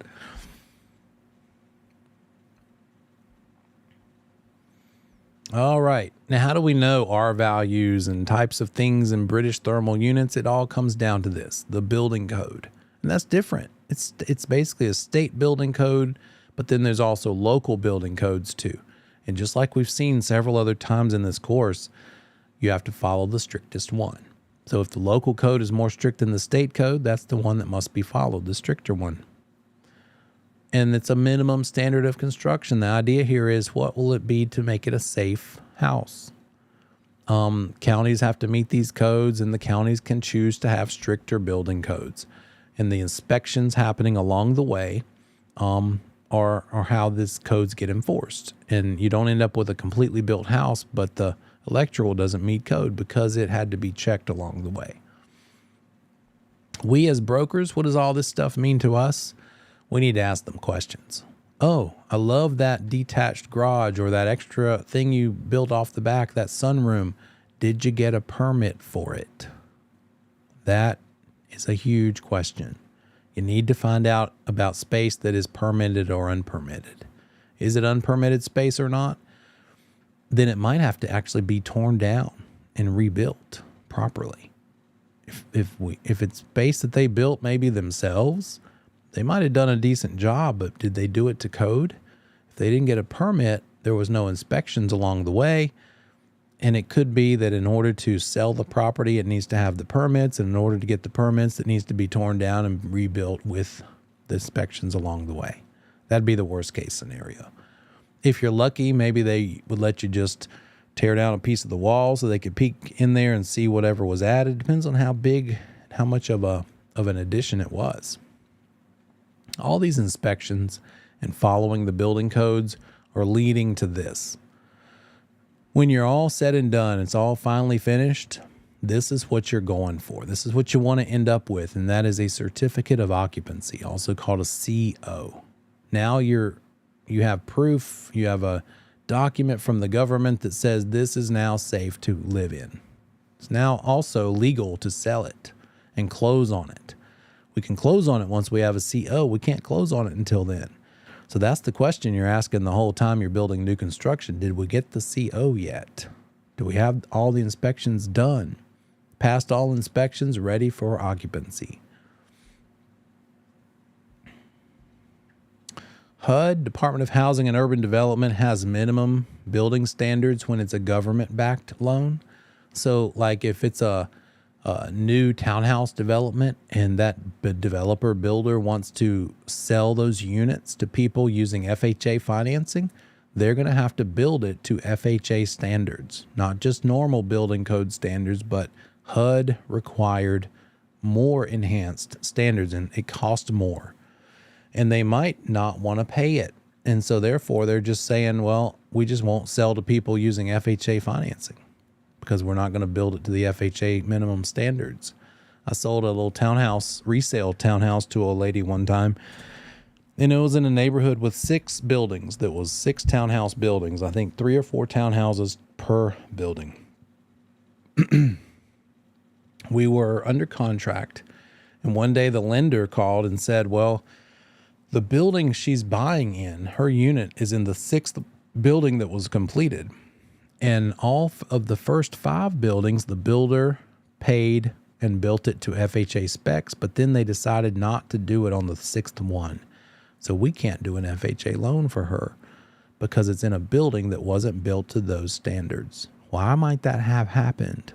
Why would a builder do that?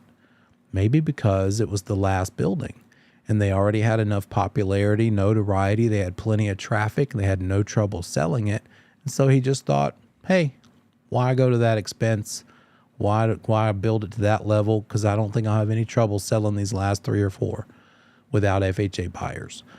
And so we just had, it came back and didn't bother him at all. He was out of there. But my little buyer had to pass on that property. And we had to go find something else that was able to be financed through FHA. This was way long ago before due diligence money was a thing. So she didn't really lose anything like she would have in this day and age. But that's how that can pop up. So those government-backed loans, FHA, VA loans, could be more restrictive than the local building code.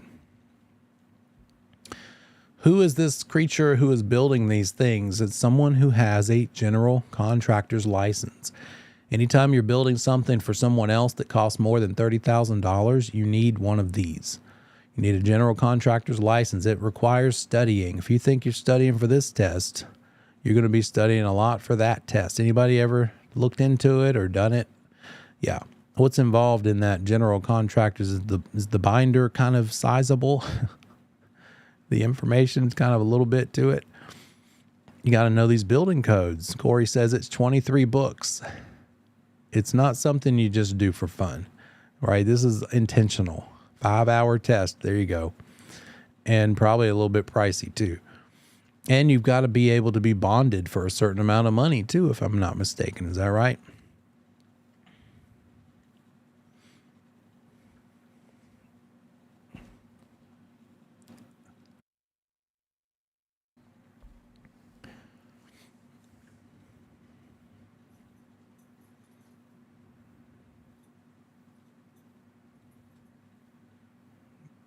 Got it. Got it. You got to be able to stand behind your work financially. Yeah. So not anybody can just get one of these fly by night. You got to really have your act together and have a plan.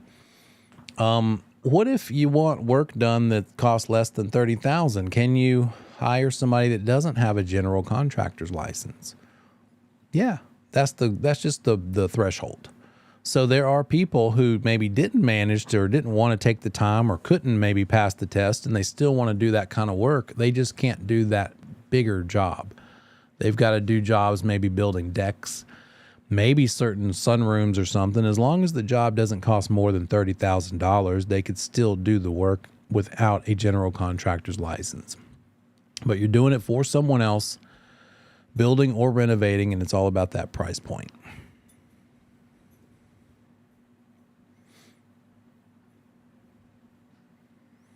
Okay, let me see here.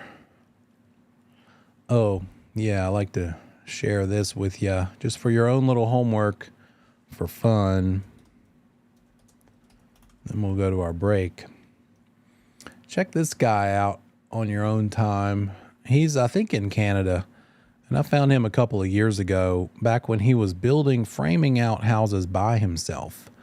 And he calls himself the Crazy Framer. And this might even make you sort of dizzy. Let's look at some of his oldest ones. I mean, this was always a fun one that I like to watch. Look at this guy. He set up that ramp. It might be like a 2x6. And he's just all by himself. And he just goes about, he didn't want to deal with hiring people, hiring a crew. And he's just walking it up. And he's going to frame that entire house by himself. He doesn't do it anymore. He's got enough YouTube money and other money to get some help. And I've seen him fall and land on his, let's just say legs a couple of times, and in the cold and in the snow. Crazy Framer. And sometimes he'll do them like this and show. This kind of makes me dizzy. He's got a GoPro strapped to his helmet, and he's not really strapped off. if he were to fall, he better catch himself with his arms.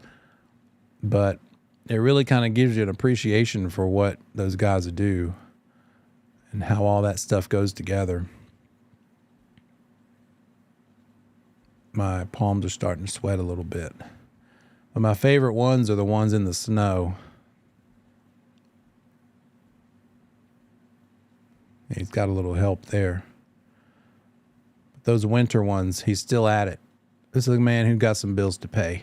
He's not taking a day off. So take a look at that in your spare time. You'll get an appreciation. Try to think of like joists and sills and headers and footers. And when you see like right there, this thing he's nailing into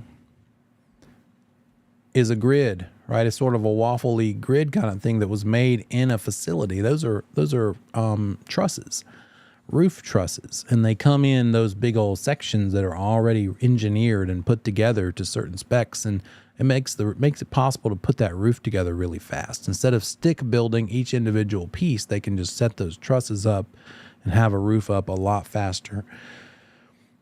So that's kind of the way a lot of modern construction goes, is those roof trusses are quite commonly used. That's it. We'll take our next break, and I'll see you back here in about 10 minutes.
Okay, welcome back.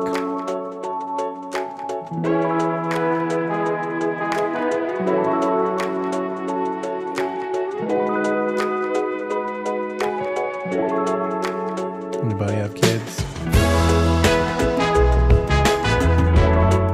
Then you got to do this. Sorry, my green screen's messed up. The dogs. You know about the egg crack prank? I might have to find a kid to do that too. Just randomly out in public, just carry an egg around. That won't get me in trouble. All right, last chapter. Let's get on into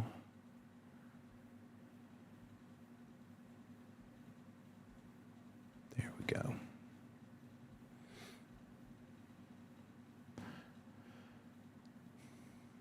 There we go. Investment.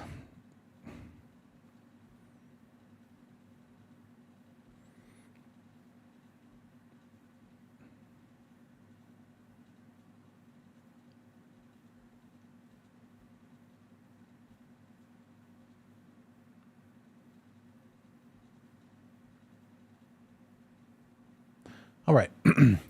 So syllabus section 20, learning objectives, talk about equity and equity buildup. Yeah, me too. And, oh, that's a good idea. The husband. Oh, the dogs. Dog hair in the brownies. Maybe. I'm okay with that.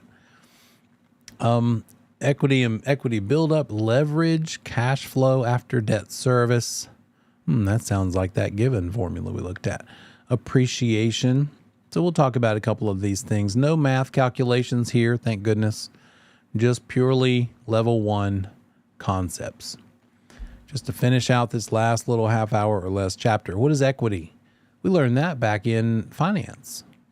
That's the part that's yours, right? After you sell it for something, pay off the loan, pay off the other expenses, what are you walking away with? That's your piece. The equity's the amount the owner has in the property over and above the amount that's owed.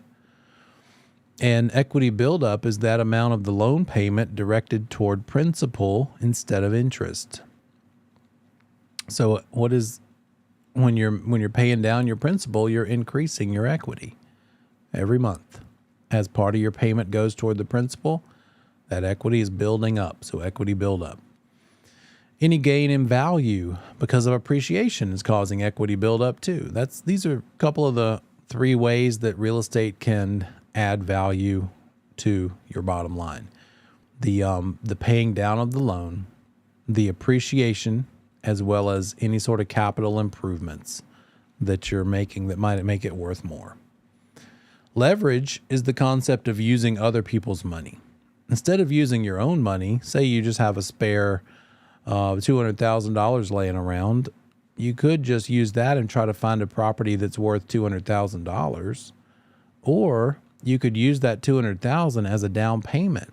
What's a down payment amount in percentage that you could allow you that you would put as a down payment and get out of having to pay mortgage insurance? What's the minimum down payment that lets you not have to pay mortgage insurance? Yeah, 20% down. So instead of buying a property for $200,000 all cash, by the way, kind of hard to find something decent for $200 these days. Maybe you have decent enough credit that you could leverage your money and put that $200,000 as a 20% down payment. What is $200,000 20% of? Victor says $1 million. Thank you very much. So that might give you a few more choices of some investment property, right? So that's the idea of leverage, leveraging a lender's money or someone else's money. If you have $100,000 available to invest, should you buy one property for worth $100 or use $50,000 as a down payment on two different properties and now have two properties? One maybe occasionally has trouble getting rented out. The other one stays rented. You might have a little more security in having multiple rentals instead of just one rental. You're out of business if your only rental you've got doesn't have a renter. But if you got 5 of them and one of them is sort of the stinker that always has trouble getting rented, then you still have 4 performing investments. So cash flow. Let's talk about cash flow and remember our given formula. Again, just be familiar with the relationships more than anything else here. It all starts with the most that property could earn, having somebody in every unit possible. But that's not realistic. There's a possibility for some of those units to be empty, and vacancy rate needs to be calculated and figured into the mix.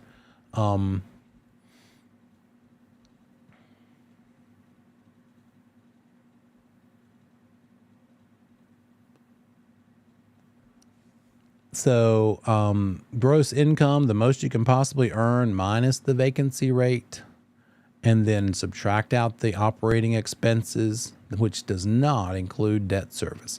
That gives us that NOI, net operating income. How do we get from NOI down to cash flow? What's the difference between net operating income and cash flow? The only thing left to subtract from what you have to pay in expenses is the debt. Yeah. Victor says the debt service, the loan payment. That's what cash flow is. Net operating income minus the mortgage payment. Now we're down to cash flow. That's theoretically what you're getting. That's your cash flow. That's the big question the investors ask. That money left over after the debt service has been deducted from NOI and before income tax is paid is cash flow. It might also be known as before tax cash flow or cash throw off. You might see it referred to in those ways.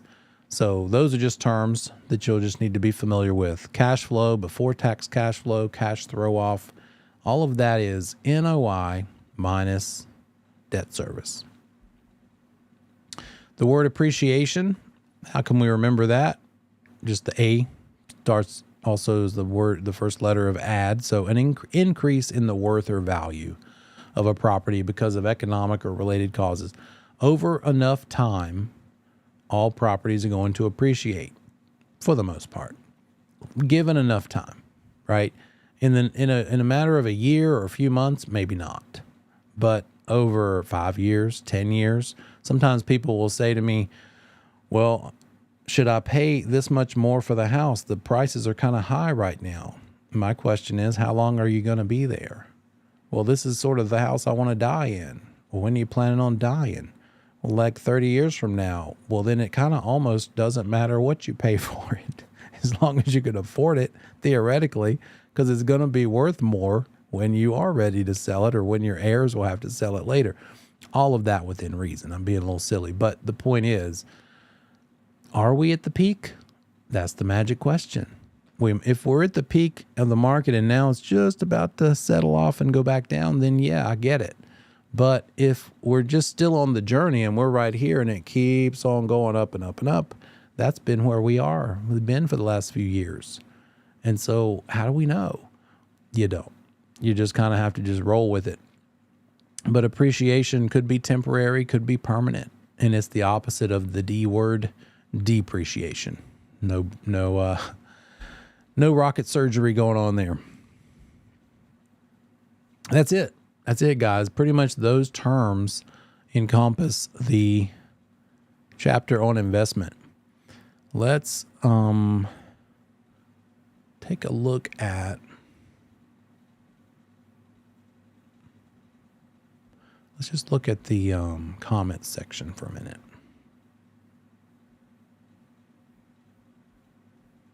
Well, first, let's look at the, here we go, syllabus. Okay. Our math section, we went over that last Saturday. Hopefully, if you didn't get to join in, you've looked at that back.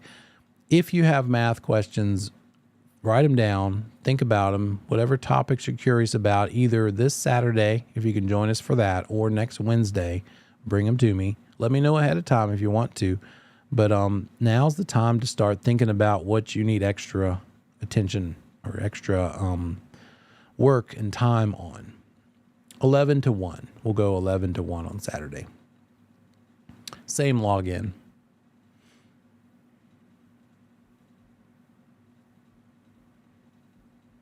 There we go. So, real quick, this is not part of the test, but it is part of the syllabus, and they do want us to talk about it. Agent safety, no mystery. This is a lot of common sense, but here's what happens out there in the business. People get so excited about getting business that they stop being smart. They forget about common sense. You're like, oh, this is my first potential buyer. They want me to show them a house. And you just drop everything and you run out there and you don't know this person. You don't know anything about them. At the very least, you're wasting your time because you don't even know if they're pre-qualified or pre-approved. At the very worst, you could never come back, to be quite honest. Not trying to be scary. It's just the truth.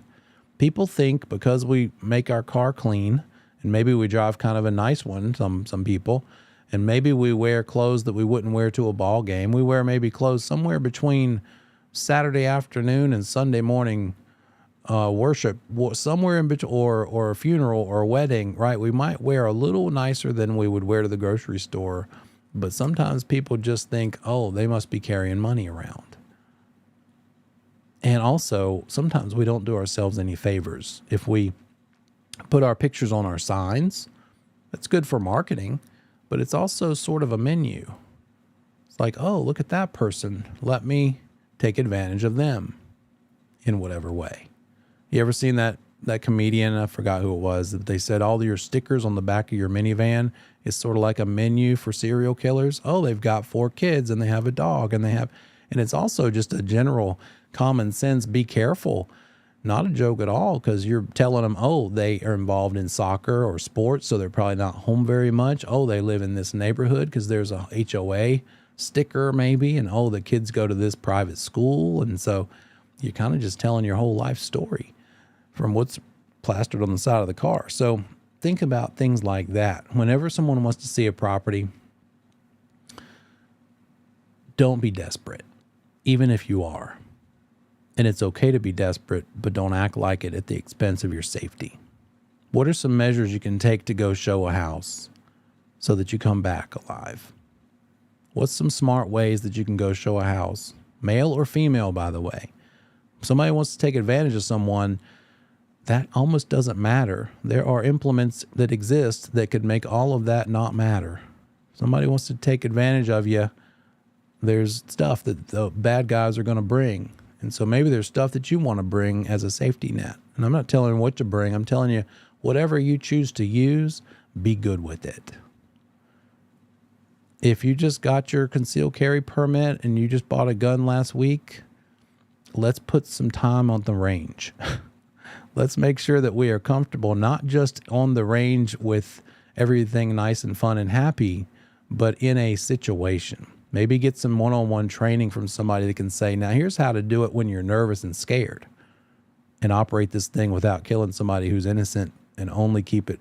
And what's the goal of that or anything else? Pepper spray or a taser or a gun or whatever. What's the goal? To get out of there. Your goal is not to end up on the headlines as the hero. Your goal is to create a big enough gap so that you can get the heck away. In fact, the real goal is to not discharge any kind of weapon, because that presents a whole other level of potential legal problems. Even though they were trying to do bad things to you, you could end up in trouble, especially with the concealed carry permit stuff. I've been through that class. I carry quite a bit. Every time I stop and I'm like, I don't want to have to clip that again and to the belt, and something else pops up in the news. And I'm like, okay, all right, I'll keep doing it, because you just never know. But at the end of the day, my sister-in-law is scared to death of guns, and she should be. She should be very respectful of them. And I don't want her to carry because her fear and her lack of practice with it would probably make nothing but bad things happen. So there is no magic pill. The magic thing is be good with whatever your choices are. Now, as to personal defense, again, the whole physical stuff, get those. Take those classes, male or female, big or small, strong or weak. The things like, I mean, there's all kinds of choices out there, but some mix of various things. What's going to happen in the real world on the street or in a house? If you're showing, I've heard of horror stories of a person showing a property and the person slammed them up against the wall and took their phone and maybe took the mace from them and sprayed them in the face and took all their money and beat them up and worse. Whatever you can do to get that window of opportunity. Here's some things. Don't park in the driveway. If you get there first, don't park in the driveway near the garage. Now they can park behind you. Now, if you have to escape, all you're able to do is run. Have that car parked parallel at the street. Maybe you can get out to the car. Now you can just tear on off down the street. Also, if it's a brand new person, don't let them be between you and the exit of what you're showing. I haven't had to worry about that much because the more you do this business, the more you tend to work with repeat and referral. And you're kind of more confident about the people. But there's crazy people that you even know. You could probably think of a list of 3 or 4 that you wouldn't trust, that you've known for a long time. Yeah, sadly it is. It really is. So that's kind of just the gist of it, guys. When it comes to the whole physical thing, Brazilian Jiu-Jitsu is a great workout, and it's also a great equalizer. It teaches you leverage of joints. I rolled with a 150-pound Brazilian guy, and I'm about, at the time I was 220, 230, but I was completely new. And within 30 seconds, I was tapping because all he did was grab my elbow, and my wrist was kind of turned and cocked instead of straight. And so he made it so my wrist joint got overflexed and I was having to tap. That's the knowledge. That's what knowledge will do for you. And if you could just do that or know those weak spots, the throat and the other parts and the eyes, and not only just know it educationally, but practice it. Have a way, go to the classes, have it so that it's a muscle instinct. You do it. You go for those spots and you know how to do it. Again, you just want to get that separation, male or female, big or small, strong or weak. Get out of there. Your goal is to leave the situation. Here's some other things. Don't be foolish about it. Have maybe a code word. That'll be in here somewhere. You might have it where if you're in trouble, you could text or call somebody back at the office and say, hey, could you get the red file on 123 ABC Street? Well, the word red file means call 911 and send them to ABC Street. And that person that you might be with that you're trying to, get away from or at least get some help with wouldn't know the difference, wouldn't know that you've done that. So also set some ground rules. And before you show property, you set the rules. Don't just be that desperate agent. There's a lot of them, and they will have no trouble finding a desperate agent that will play to their rules, which is, let me see the house. I just want to see the house or I'm not working with you. Okay, fine. I don't want to work with you then. If you can't respect the way this works, and I like to use that phrase, I say, okay, great. Look, I'd love to show you that house. Here's how I work. It gives some idea that you put thought into it, and this is the best way that it works, and you're a professional. And if they're not willing to do that, one time my broker in charge said, could you show my listing out on such and such road? And it was kind of out in the country. And I said, sure, okay.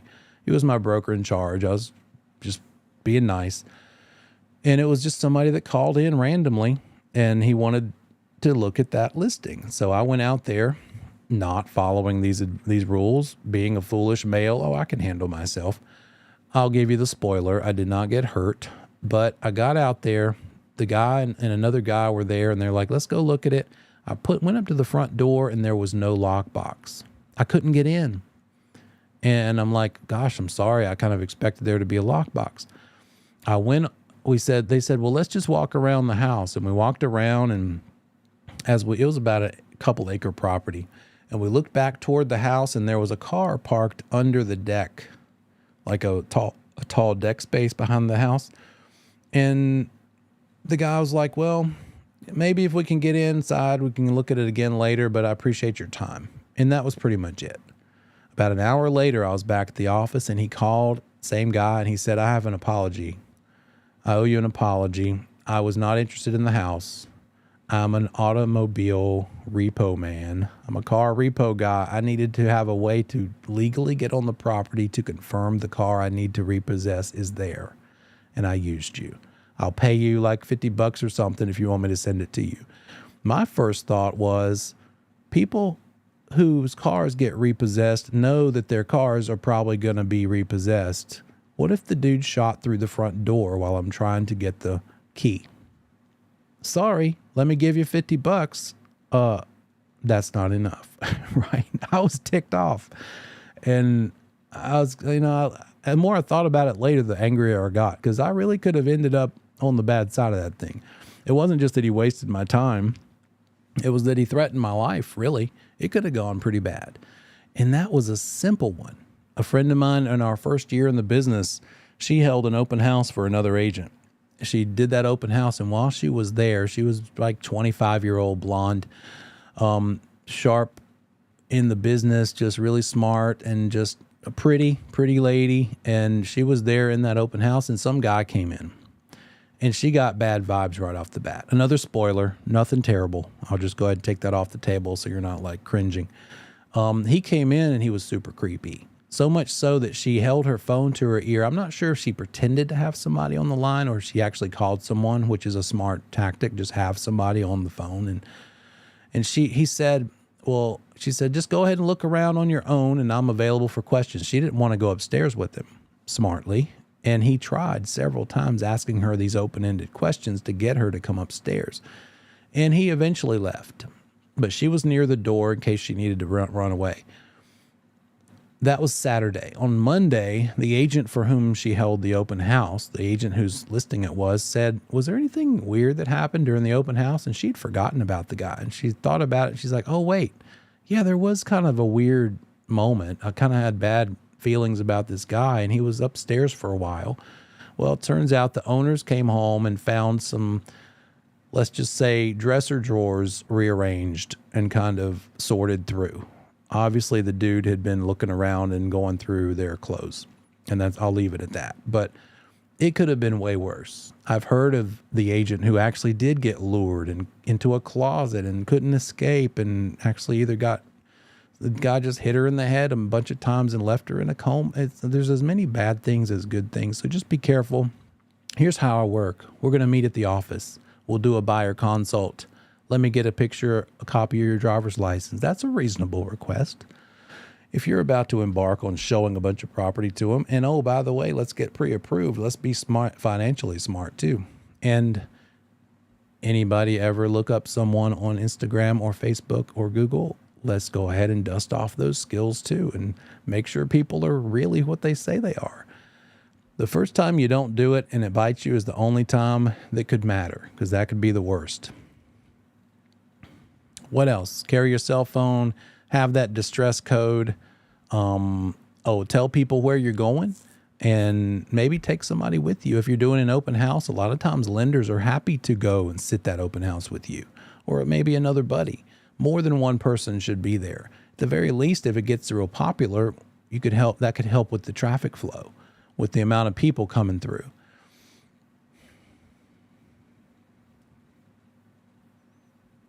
You might have it so that you check in with somebody and say, I'm going to call you every hour. It just depends on your level of comfort.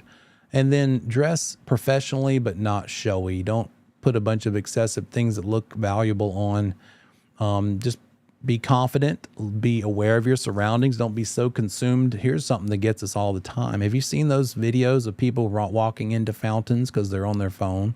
They can't even walk down the street without clanging into a light pole. Well, if the bad guys are watching and trying to figure out who are they going to target, the one who's not even looking in front of their own feet. So it's so easy. That's one thing, but in our business, it's so easy to multitask and be so consumed with the next thing and checking emails and looking at social media, maybe posting things to grow your business. You're not even messing around. You're trying to grow your business, but you're not paying attention. So all that stuff helps. And then the shoes can be cool, but make sure you can move around in them. Make sure you're good and can run and all that fun stuff. That's the gist of it. I'm not going to get too much more. You're all adults. Listen to the inner voice. Don't get blocked in. And it's okay to drive separate. You don't have to drive them around. I can't think of the last time I drove somebody around. People don't really even like it anymore. They want to get away from you in between houses just like you do them. And especially if there's kids in car seats, it's just more trouble than it's worth. So that's a great excuse not to drive them around. And the other one is be careful when you're in the house. Obviously, attics and basements and dead end kinds of spaces. I showed it. My wife, I told her when she was my girlfriend, but my wife laughs at me about this. There was this lady, Peg, who liked me. I found out later, and I showed her a house, and we went up in the attic, and I went in the attic because I'm used to just being the one who goes and looks, and I'll snap a picture or a video so the client doesn't have to. Especially if you're looking at 5 or 10 houses, they don't want to look at every little nook and cranny of every house. But she came up behind me in the attic, and now we're both in the attic, and she's between me and the door. And she makes some inappropriate comments, and she's married to a Marine. And I'm like, what have I gotten myself into? And I can't even get to the door because if I step around her, I'll go through the ceiling. Maybe that's the best choice. Maybe I just yelled Geronimo and head down through the ceiling. But I survived. She didn't molest me, but she did make some more inappropriate texts to me a little bit later out of the blue, 6 months later. And I showed them to my then girlfriend, and she's like, what's up with Peg?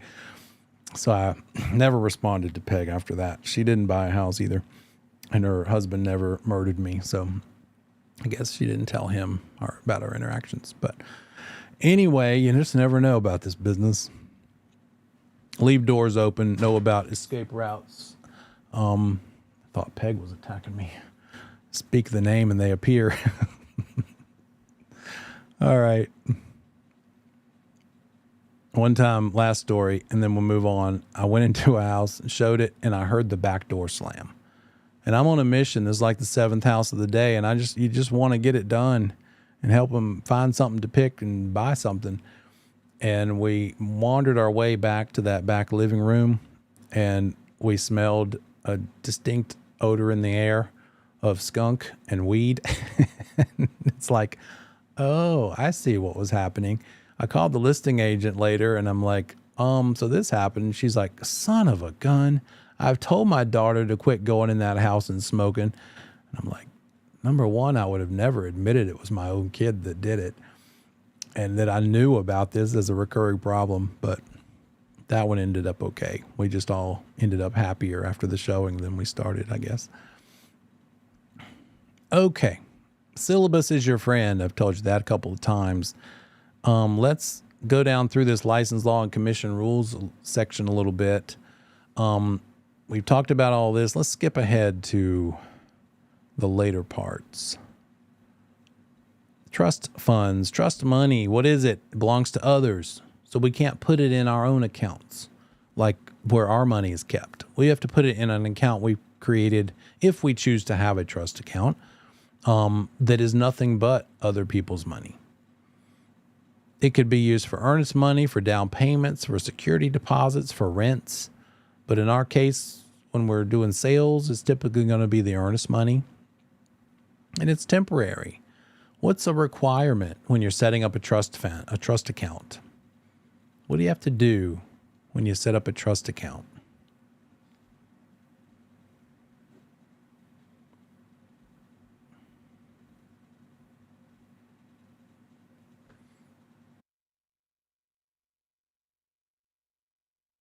It's a separate account from your operating account. It's got to be labeled with the word trust account or escrow account. Yep, there you go. And what else? It's got to be in an FDIC insured institution. Can it have any of your own money in there? Careful. Don't answer too quickly because don't forget, bank accounts cost money. So let me ask a question better. How much of your own money maximum could be in that trust account? $100. You could have up to $100 of your own money just for the purposes of covering those expenses. But here's the reason that I think a lot of firms don't have trust accounts, because what if it's also an interest-bearing trust account? It's allowed to be, as long as everybody knows and gives permission. And you, the broker who opened it, can be the one who earns and gets to keep that interest that was earned on the money in the account. So if you've chosen to make your trust account interest-bearing and you've put in the maximum $100 that you can put in to handle the fees, and then maybe there's just enough money in there to grow interest, and now you're at $101.18, you have just commingled by $1.18.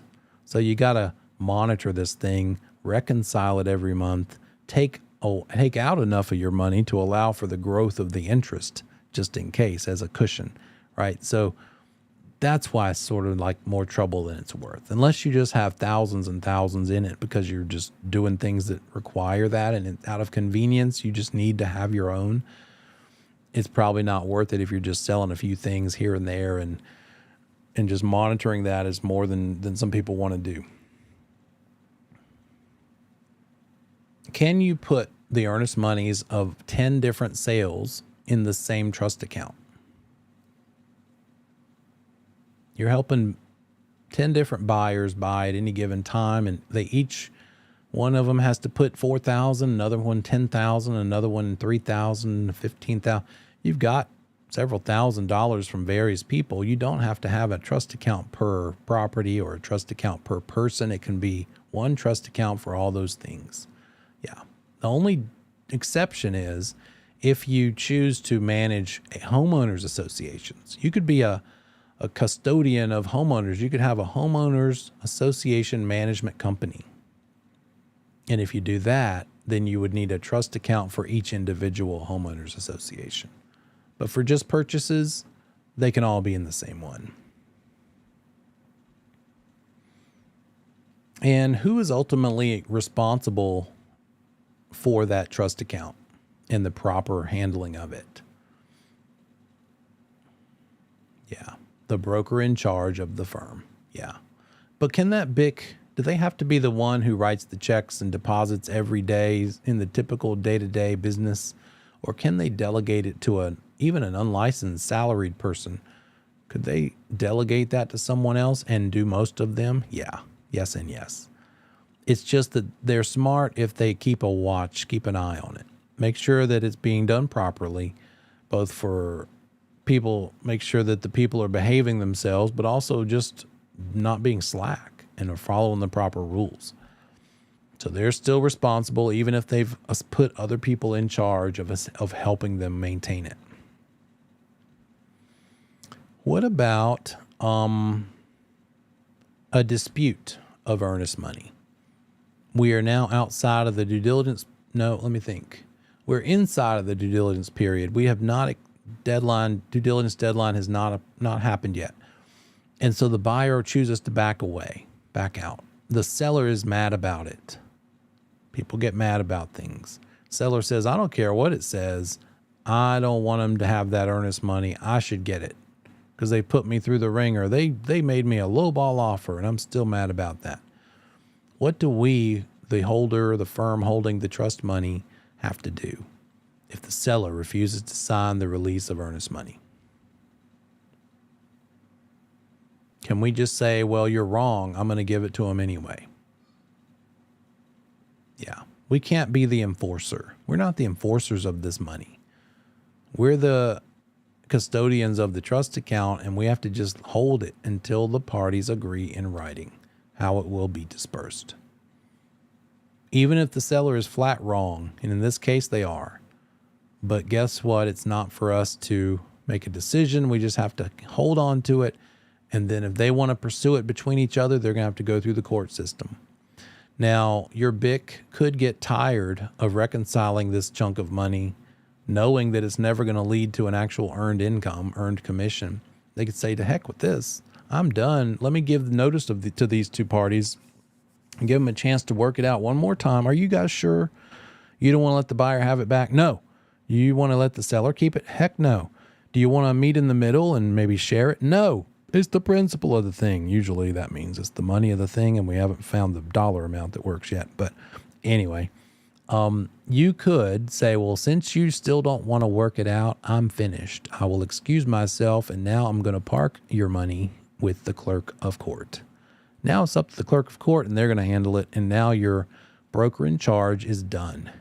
In fact, now, here's the big one, testable. Now is when the 3 years of record retention can start for that transaction. All the way up till now of fiddling back and forth, trying to get them to work it out, those 3 years have not started counting down. But at this point, now that that money is out of the firm's account, now you got to keep the records of that transaction for 3 years from this date. They like to ask you that because resolving that trust account thing, getting it out of the firm's possession, is when that 3 years starts. When does trust money or earnest money have to be deposited into the account? What's the number of days?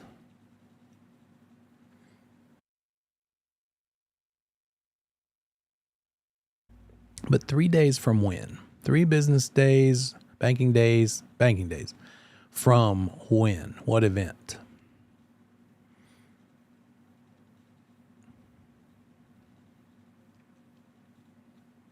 Yeah, receipt. For the most part, this applies to everything. 3 banking days from receipt. If it's cash, definitely, because you can't just be carrying around other people's cash. If it is accompanied an offer, if that check has been written and given along with an offer, it's got to be 3 days within the acceptance of that offer. But for the most part, 3 days of receipt. If you're a provisional broker and you haven't yet written the offer, but maybe that buyer is going to head out of town and for convenience, they just want to go ahead and write the check and give you an earnest money check. What do you need to do as a provisional broker if you get an earnest money check? In the meantime, while things are being back and forth and talked about, yeah, you don't get to hold it. The BIC needs to hold it. Just turn it over to your broker in charge. Good job.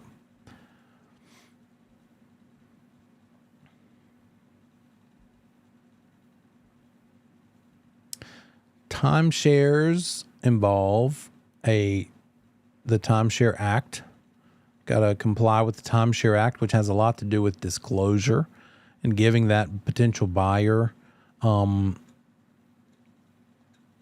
public offering state or the project has to be registered. You got to give that buyer disclosure, and that purchaser has to have a certain amount of time to back out. How much time does the purchaser have to back out of that sale if they choose to?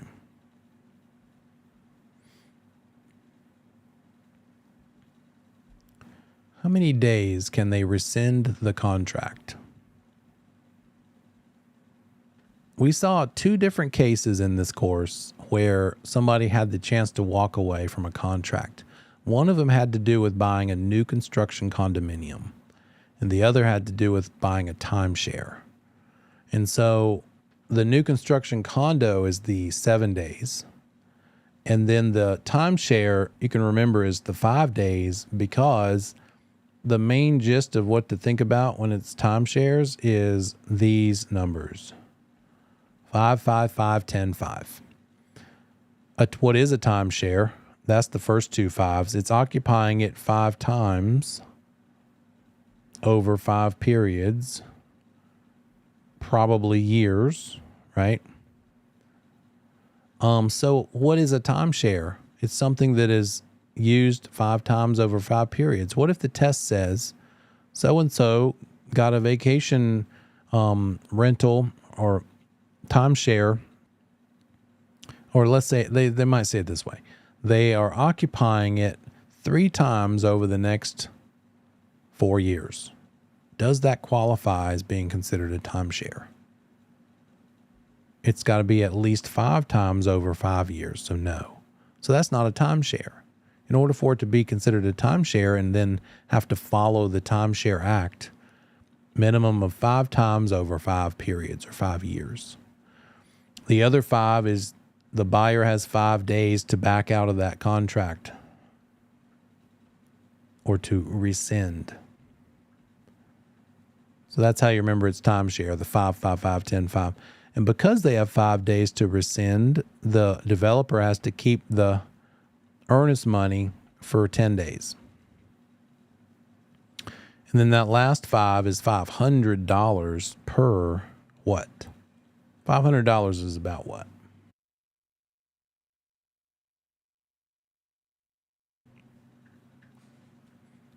Yeah, per violation. Thank you. The timeshare developer has to pay. And I think we saw it in a test question, but it was like the timeshare salesperson doesn't disclose something properly. What would be their punishment? And we see the word timeshare and we jump on the answer that says $500, but that's the salesperson they were talking about, not the developer. The developer would be fined $500. The salesperson would also be in trouble, but one of the other ways the commission will get us in trouble or, discipline us. So a timeshare salesperson or anybody other than a developer, what are the ways that they could be disciplined? So disciplinary actions by the real estate commission include an R, a C, an S, and another R.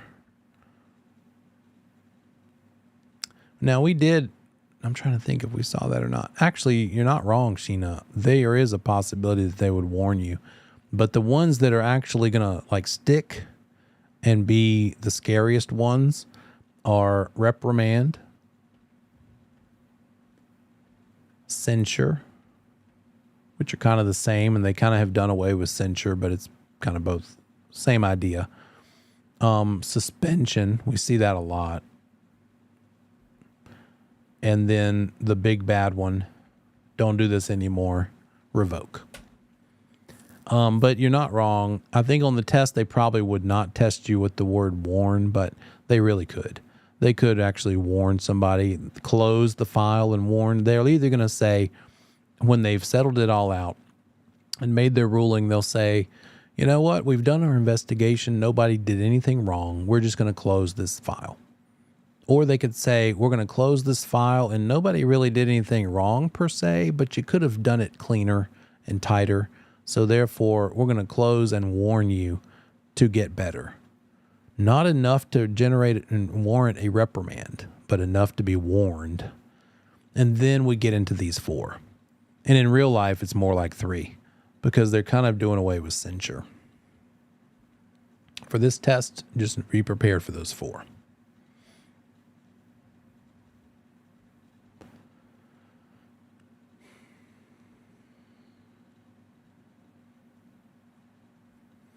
All right. That is License Law Commission rule. We'll do some more of that later unless you have certain questions about it. Let's hit the syllabus version of what we just did with construction. And again, notice it's all level 1 and it's just all knowing these terms. We covered all this stuff, footings, slabs, foundation wall. I'd say over the weekend, don't look at your material. Try to go down through this syllabus and write out what you know about these words and then compare them to your the glossary in the back of your big yellow textbook. See what the official definition is and how close you were. That's going to stick more in your brain. Types of foundations are slab, basement, and crawl space. Termite protection. I told you it has to have that termite protection the first year. It could either be, sometimes you'll walk through these unfinished houses and you'll see the bottom third of the studs, the wood members to be green. And it's that they were dipped in some sort of a treatment and it shows that they are pre-treated for termite protection. It could be that they spray to protect against termites as well. And that using pressure treated wood kind of helps with that too. There's ventilation systems, there's waterproofing involved in building. Framing systems, the platform framing, balloon versus post and beam. Sill plate are the bottom parts of the actual wood. We talked about joists and girders. subfloor, studs, headers, top plate, sole plate. So go down through these, make sure you're comfortable with these. And again, don't spend that much time on it because this is like, let's take a look at that, by the way. The good old Relink book. Don't forget the Relink book. I think it gets neglected sometimes.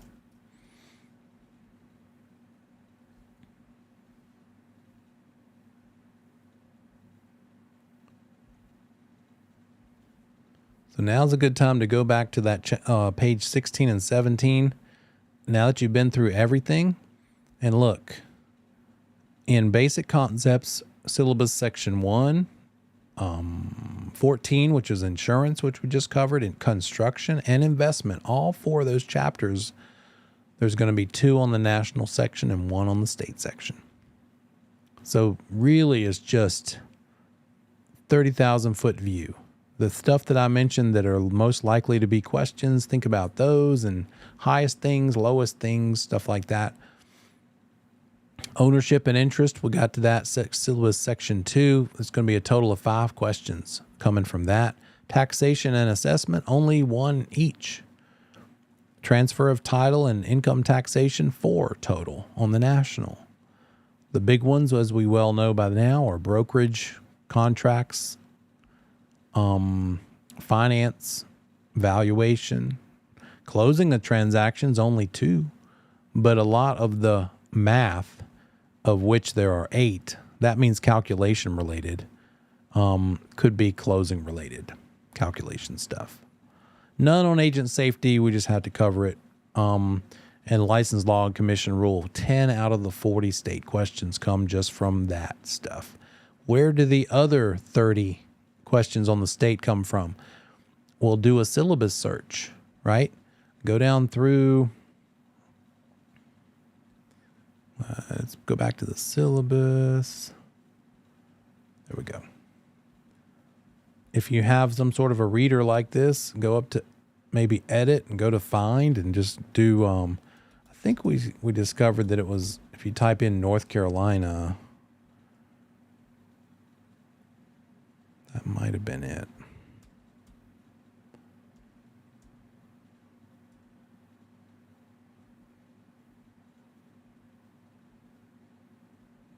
It's also going to, anything state related, is those other 30 things. It's going to be a lot of the agency stuff because agency is specific to North Carolina.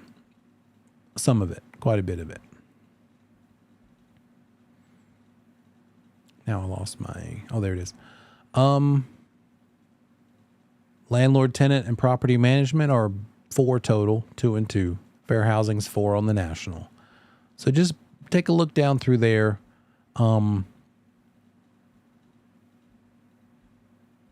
What else?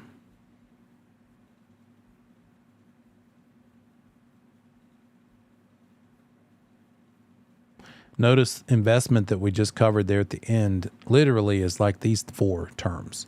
So just know what these 4 terms. Equity is what your part of it is, what you're ending up with once you sell it and pay your bills. Leverage is using other people's money instead of your own. Cash flow after debt service is what happens when you take NOI and subtract the loan payment or the debt service, also called before tax cash flow or cash throw off. And appreciation, how much that property increases in value. Good news, investment chapter has no calculations in it. Hey.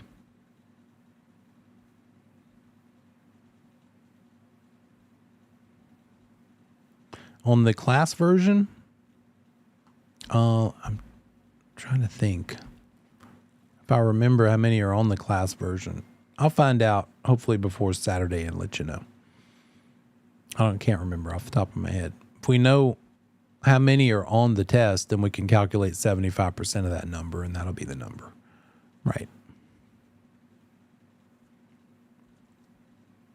PSI? No, the number of questions on the PSI that are actually scored are 80 on the national and 40 on the state. So a total of 120. Now, there will be potentially more questions on the test, but those 5 or 10 questions that are in excess of that, you'll never know which ones those are. Those are the test questions, like the pre-test questions where they're just experimenting, but that doesn't count from your time, doesn't count towards your score or against your score. But if we just took this 120, when we average it out, it actually turns into passing score for national on the PSI is 57 correct out of the 80, and then 29 correct out of the 40, which comes up to like more like 72 and 71%. Let me see where that is.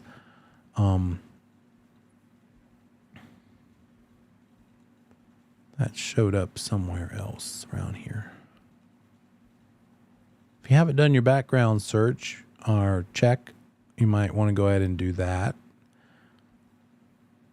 Hopefully you've done that by now. I can't find that now. But it comes out to less than 75 on the PSI. But for the class exam, it has to be 75. I don't want to tell you wrong. I have a guess, a pretty good guess, but I don't want to say it and then have that lock into your brain and have you worrying about it. So let me find out for sure. Yeah, right. Perfect. I saw that email. I just didn't read it. So I appreciate you reminding me about that. Yeah, if you didn't see that email, it was a nice lengthy one with lots of bullets going through all those details. There we go. Here. So looks like this. Read through this thing before next week so you'll be really familiar with what to expect. But exam contains a national section and a state section. Each section is timed. You'll get 2 hours for the national, and that'll be, as she said, Sheena, I think it was, who said that, between 70 and 80 questions on the national and 40 on the state. So that matches the PSI. On the state one, you get 1.5 hours. The national always comes first on the PSI as well. And in the class version, you've got to have a 75 or better. And hopefully, I don't think any of you are joining on a tablet, but definitely don't try that for the test because it's not allowed. And it's annoying for you to have to deal with that. We'll keep your microphones muted. You won't be able to say things out loud after the test starts. You'll just need to type to me directly. I'll set it so that whatever you type only gets seen by me. And then if you need to go to the restroom, you just have to say, hey, I'm going to take my restroom break. Just to kind of keep me apprised because of the exam sanctity, blah, blah, blah. So you definitely read through all this stuff.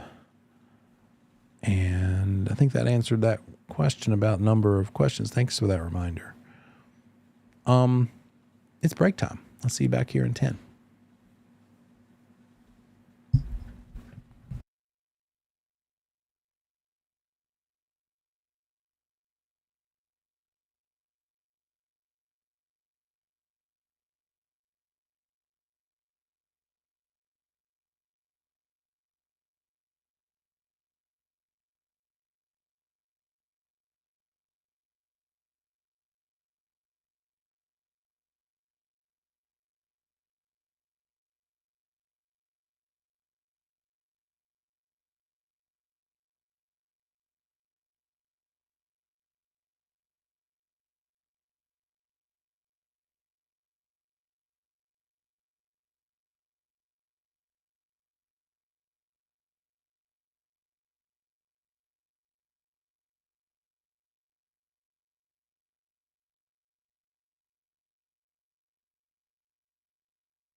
Got a couple little exercises for you. I'll give these to you as sort of homework to work on your own.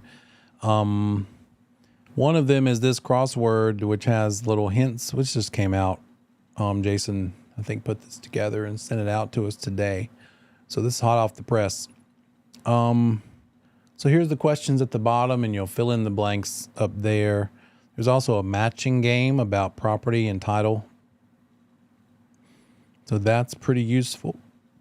And I have an answer key that I'll share with you later. Here's a land use control crossword. And I guess another, no, that's the words. There's that one. Another matching game about environmental.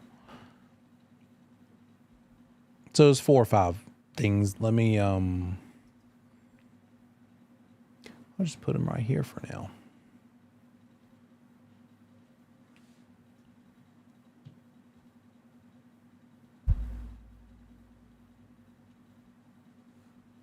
There we go. It's 4 of them. Right there in the chat. And you're adults, so I'll attach the bundle of answer keys to this as well. I would suggest you do them without looking, but here it is so that you can check your work later. That's on you. Your choice.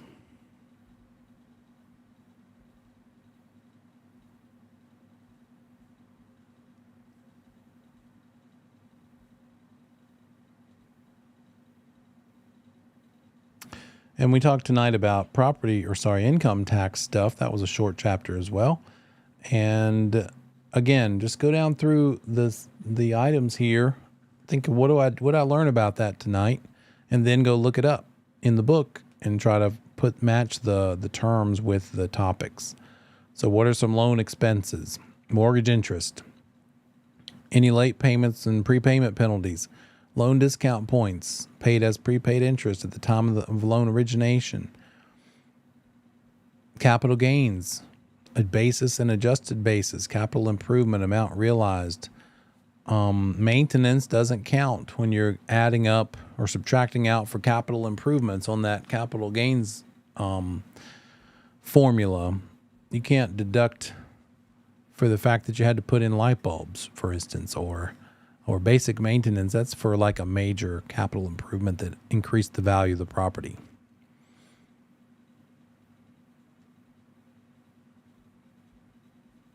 And talked about fair housing last night. I would review that as well.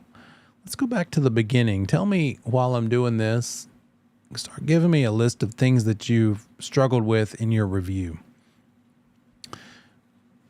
What sorts of things? Something that usually comes up is to talk about freehold estates and also concurrent ownership.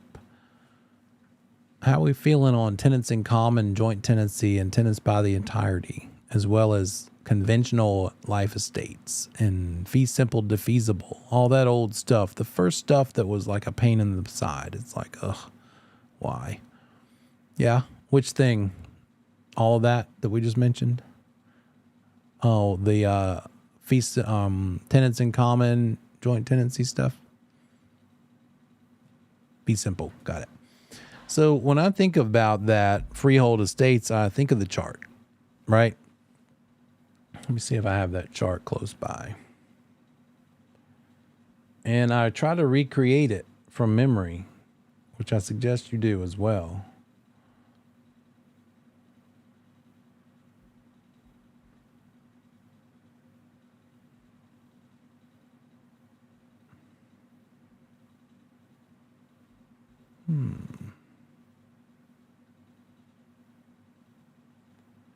Get a nice, pretty, unmarked up version. There, is that it?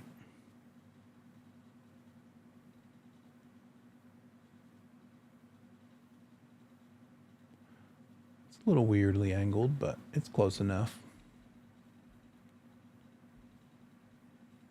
This little fella. And so freehold estates, I try to recreate this thing. It's basically two broad categories, inheritable and non-inheritable, right? Estates of inheritance versus estates not of inheritance. And so if we focus on the ones that can be inherited, the best one, as you all know by now, is fee simple absolute. You can pretty much do whatever you want with it. There's no conditions that the previous owner has imposed upon you. When you bought it from them, they did not try to say, well, you can't do this with it, or you have to do this with it, or you only own it for as long as somebody's alive. It's wide open. Now, that doesn't mean that you don't have to follow zoning laws and covenants and restrictions that might be on it. There's all those things still there, but this is all about what the person you bought it from is trying to say to you, the conditions they placed upon it. And so fee simple absolute is the best way. I've seen that on a test question before. Basically, what's the version of freehold ownership with the least restrictions? Fee simple absolute. Absolutely the least restrictions possible. Then we've got that weird one, fee simple defeasible, which I like to remember with the word defeatable, because your ownership can be defeated. You could lose it because you broke the rules that the previous owner that you bought it from made you follow. You couldn't buy it unless you agreed to follow those rules, because they weren't selling it to you fee simple absolute. They were only selling it to you fee simple defeasible. But which version? Is it the one where you must keep using it a certain way? That one is called fee simple determinable. I call it the short one. Then there's the fee simple subject to a condition subsequent. And I have to take a sip and a breath of air after I say that. And this is the one that says you must not use it for a certain purpose. And of course, I think of alcohol sales. Can't sell alcohol from it. I can't really think of that many other. Maybe it might be you can't develop it. Maybe it's you only ever have to use it as like woodlands, forest land. Leave it undeveloped. That could be a fee simple defeasible subject to a condition subsequent. Must not ever develop it. And if you're a nature person or a hunter kind of person, fisher, maybe you're cool with that. You just want to leave it undeveloped anyway. But maybe you end up with a partner or spouse and they're like, why are you leaving all 50 of those acres undeveloped? Why don't we carve off half of that and turn it into something that can make us some money? I can't, because that's not how I own it. I own it in a way that won't let me do that. That's how I bought it. Oh, well, that's not cool. Well, it is for me because I don't want to, right? I'm just pulling things from air at this point. But fee simple subject to is not just about alcohol. It's just about you must not use it in a certain way. What happens if you do break that rule and you actually do try to sell or start a bar or start a business that does sell alcohol, for instance.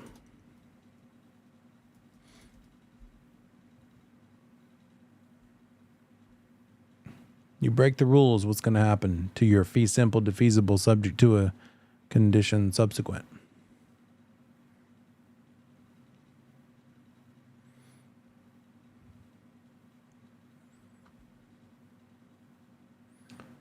Okay, good. That's chapter 2. Let me pull that one up.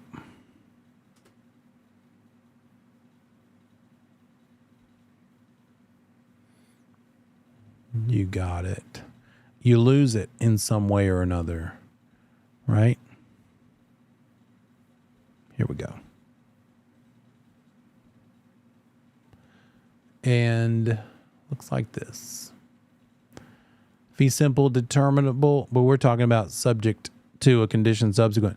It does not automatically revert if that's what's happening.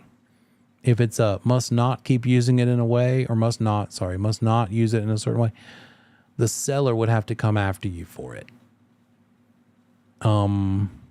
Yes, good one. Joseph says determinable is the other one. That's the one that's an automatic loss. Don't ask me how that goes down, but yes, that is automatically going to be losing ownership of it. So the condition subsequent is going to require that seller finds out that you're breaking the rules and pursues you in court, takes you to court to get it back from you. Good job.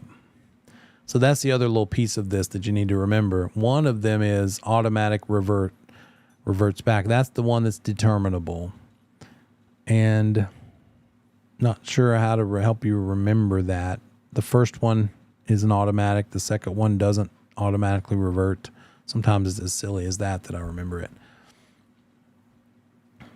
Determinable would be a case where you have to keep using it in a certain way. You must keep using it as a farm. But if you choose to develop it in something other than a farm, then you lose your ownership, automatically reverts back to seller, right? How are we on defeasible? It can be confusing. Don't forget those test samples. Let me see if I can find one. There we go. Here's an example. Michael agrees to buy a property from Dwight. During the title search, the attorney sees that Michael is limited to only using the property as a farm. If we were to put it in the words that we were just using, Michael must keep using it as a farm. What type of freehold estate does Michael have? We have two answers here that are officially true. Fee simple determinable and fee simple defeasible, both of those could be right answers, but one of them is a better answer because it more specifically applies to this exact situation.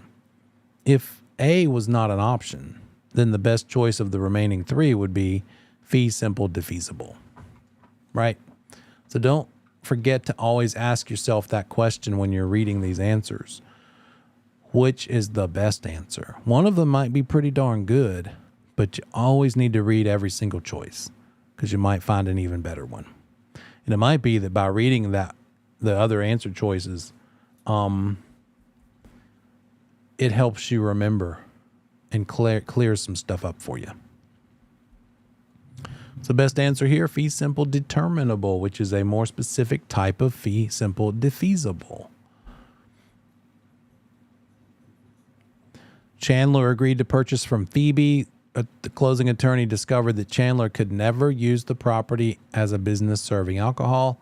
What type of estate does... I still need to change that. Does Chandler have? Let me get that now.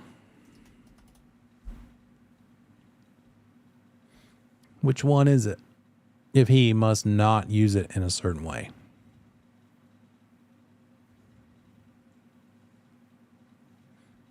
You got it. Fee simple condition subsequent. Now, conditional might have been tempting, but condition subsequent is an even better choice.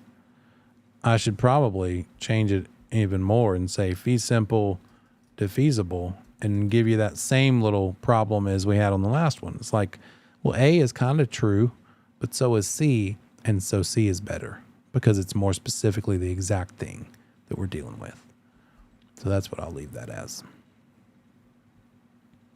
Stanley goes under contract to purchase from Meredith. During the title search, it's discovered that Stanley's use of the property has no limitation on use. Stanley can do whatever he wants. Meredith didn't put any conditions on him. What type of title or deed does Stanley have? Stanley's got a good old-fashioned fee simple absolute. You might see this strategy by the test maker, words that you've seen elsewhere. So you're going to have a good grasp of your vocabulary. Fee simple avulsion was never a thing, although fee simple was a thing and avulsion is a thing, but unrelated to it. It's about water rights, right? Alienation, we saw that in finance.